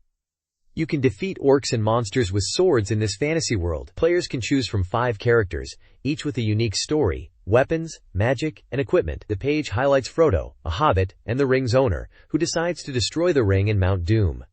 Gandalf, a wise wizard, protects Frodo on his journey. The screenshots show gameplay, with rocks falling from above, and the game allows players to collect equipment and items by defeating enemies or finding treasure chests. The next page shifts focus to Lord of the Rings, but it doesn't specify which game, highlighting the recreation of the atmosphere and systems from the original work. The game features familiar locations like Weathertop and Moria, using detailed backgrounds and equipment. The page emphasizes the unique skills for each of the 5 playable characters, which can be customized by allocating skill points. Gameplay is shown and features Gandalf using lightning magic and Aragorn healing in close combat. The Eye of Sauron mechanic is introduced, where defeating crows brings forth the eye, increasing enemy attacks. The page features Aragorn, a ranger and heir to Gondor's throne, Éowyn, a noblewoman with strong swordsmanship, and Legolas, an immortal elf prince who loves nature. The next page showcases the Ruby and Sapphire strategy guide, highlighting its development and aiming for a quick walkthrough. The guide features clear maps and strategies, ensuring players know where to go next. It includes a Pokédex with detailed information on Pokémon moves, evolution, types, and abilities. The strategy guide sports a shiny metal-like cover and comes with a map of the Hoenn region. On December 20th, the staff is working hard on the guide, covering map creation, gameplay, layout, photography, and writing. The guide will be 256 pages long and will be released in 2 weeks. Some Nintendo GameCube and Game Boy Advance games are listed with their prices, including Luigi's Mansion, Wave Race, Blue Storm, Pikmin, Super Smash Bros. DX, and others. Also listed is the release date for The Legend of Zelda, the Wind Waker Strategy Guide on January 25th, and Kuru Kuru Kuru Rin Paradise on January 17th. This page is a Nintendo GameCube software catalog. It features upcoming titles and their genres. The games mentioned include Godzilla, Destroy All Monsters Melee, with the description of the monster mayhem. Sonic Mega Collection includes 7 titles with the lock-on system from Sonic and Knuckles. Beyblade 2002 highlights the GameCube's capabilities in recreating Beyblade action. Bomberman Jetters is previewed with its first public screenshots. Other games listed are Spider-Man, Rollorama, Wario World GC, PN.03, Beautiful Joe, Mega Man X Command Mission, Naruto Clash of Ninja, Soul Calibur 2, Sonic Adventure 1, Virtua Fighter Quest, Shaman King Soul Fight, The Legend of Zelda, The Wind Waker, Eternal Arcadia Legend, Final Fantasy Crystal Chronicles, Rune 2, and Tales series. The catalog provides brief descriptions and release windows for each title. Some games are marked as now making, under development, to signify unreleased titles. The next page features a catalog excerpt with details on several upcoming games. Namco's new RPG, tentatively titled New RPG, is being developed by the Xenosaga team. Nintendo's Giftpia, also a tentative title, is being developed by Skip, known for Moon on the PlayStation. Capcom's Biohazard 2 and Biohazard 3 Last Escape are set for release on January 23, 2003, priced at 4,800 yen each. Other games include Kemco's Batman, Dark Tomorrow, Capcom's Killer 7, Asmik Ace Entertainment's Lupin III, The Mystery of the Sunken Treasure, and Capcom's Biohazard 4 and Biohazard Code, Veronica Complete Edition. Idea Factory's Generation of Chaos Exceed, The Dark Princess Rose is mentioned, alongside Victor Interactive Software's Bokuju Monogatari, Wonderful Life, and Bandai's Chibi-Robo. Taito Japan's Top Gun, Ace of the Sky, Taito's Space Raiders, and Atari's Ikaruga are also listed. Nintendo's Metroid Prime, Nintendo's Star Fox, a tentative title, Global, Ace Entertainment's Zero Fighter, Fierce Battle Record, Bandai's Mobile Suit Gundam, tentative title, Capcom's Dead Phoenix, Takara's Choro Q, Nintendo's F-Zero GC, tentative title, Namco's Ridge Racer, the latest installment, and Emto's GT Cube, tentative title, round out the catalog. The catalog provides release dates, prices, block sizes, and brief descriptions for each game. Several titles are marked now making, indicating they are still in development. Please provide the text you want me to summarize. The next page is a promotional manga advertisement for Aramix, a Game Boy Advance action game developed by Sims. The manga depicts the protagonist, Skip, who has returned from his magical training to find his hometown overrun with monsters. At the entrance to the castle, Skip faces a fire-based monster, so Skip transforms into an ice elemental and uses his ice needle attack to defeat the monster. This page continues the manga advertisement for Aramix. Skip is rushing to the throne room when he is confronted by a red armored figure named Hellas. Hellas claims to have come for the elemental ring. Skip and Meru are in shock as Hellas appears from a magic circle, and Skip transforms into an ice elemental to fight. The next page of Nintendo Dream Volume 81 features information on the upcoming Volume 82, which will be released on December 21st. The price is 590 yen. This issue includes a special Nintendo game calendar for 2003. The magazine will feature The Legend of Zelda, the Collection of Mana series, and interviews with Capcom developers, plus in-depth coverage of Zelda and Pokémon. The editor's voice section discusses the price increase of 100 yen for the next issue due to the included calendar and increased pages. They will also include a Zelda strap with Volume 83.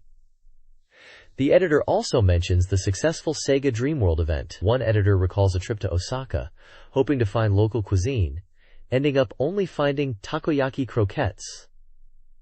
Another mentions the new Pokemon contest. Other editors discuss smoking regulations and their love for singer Miyuki Nakajima. Another editor announces his role working on the magazine, and another talks about working on Pokemon strategies. There's also a World of Legend of Zelda advertisement featuring the Majora's Mask release on April 27th. The staff list credits the people involved in the magazine's production. The various roles, from editors to designers and photographers, are mentioned with the associated names, which included the editor-in-chief, artists, and advertising. Finally, contact information for the Nintendo Dream magazine, including the address, phone number, fax number, and email addresses, is provided.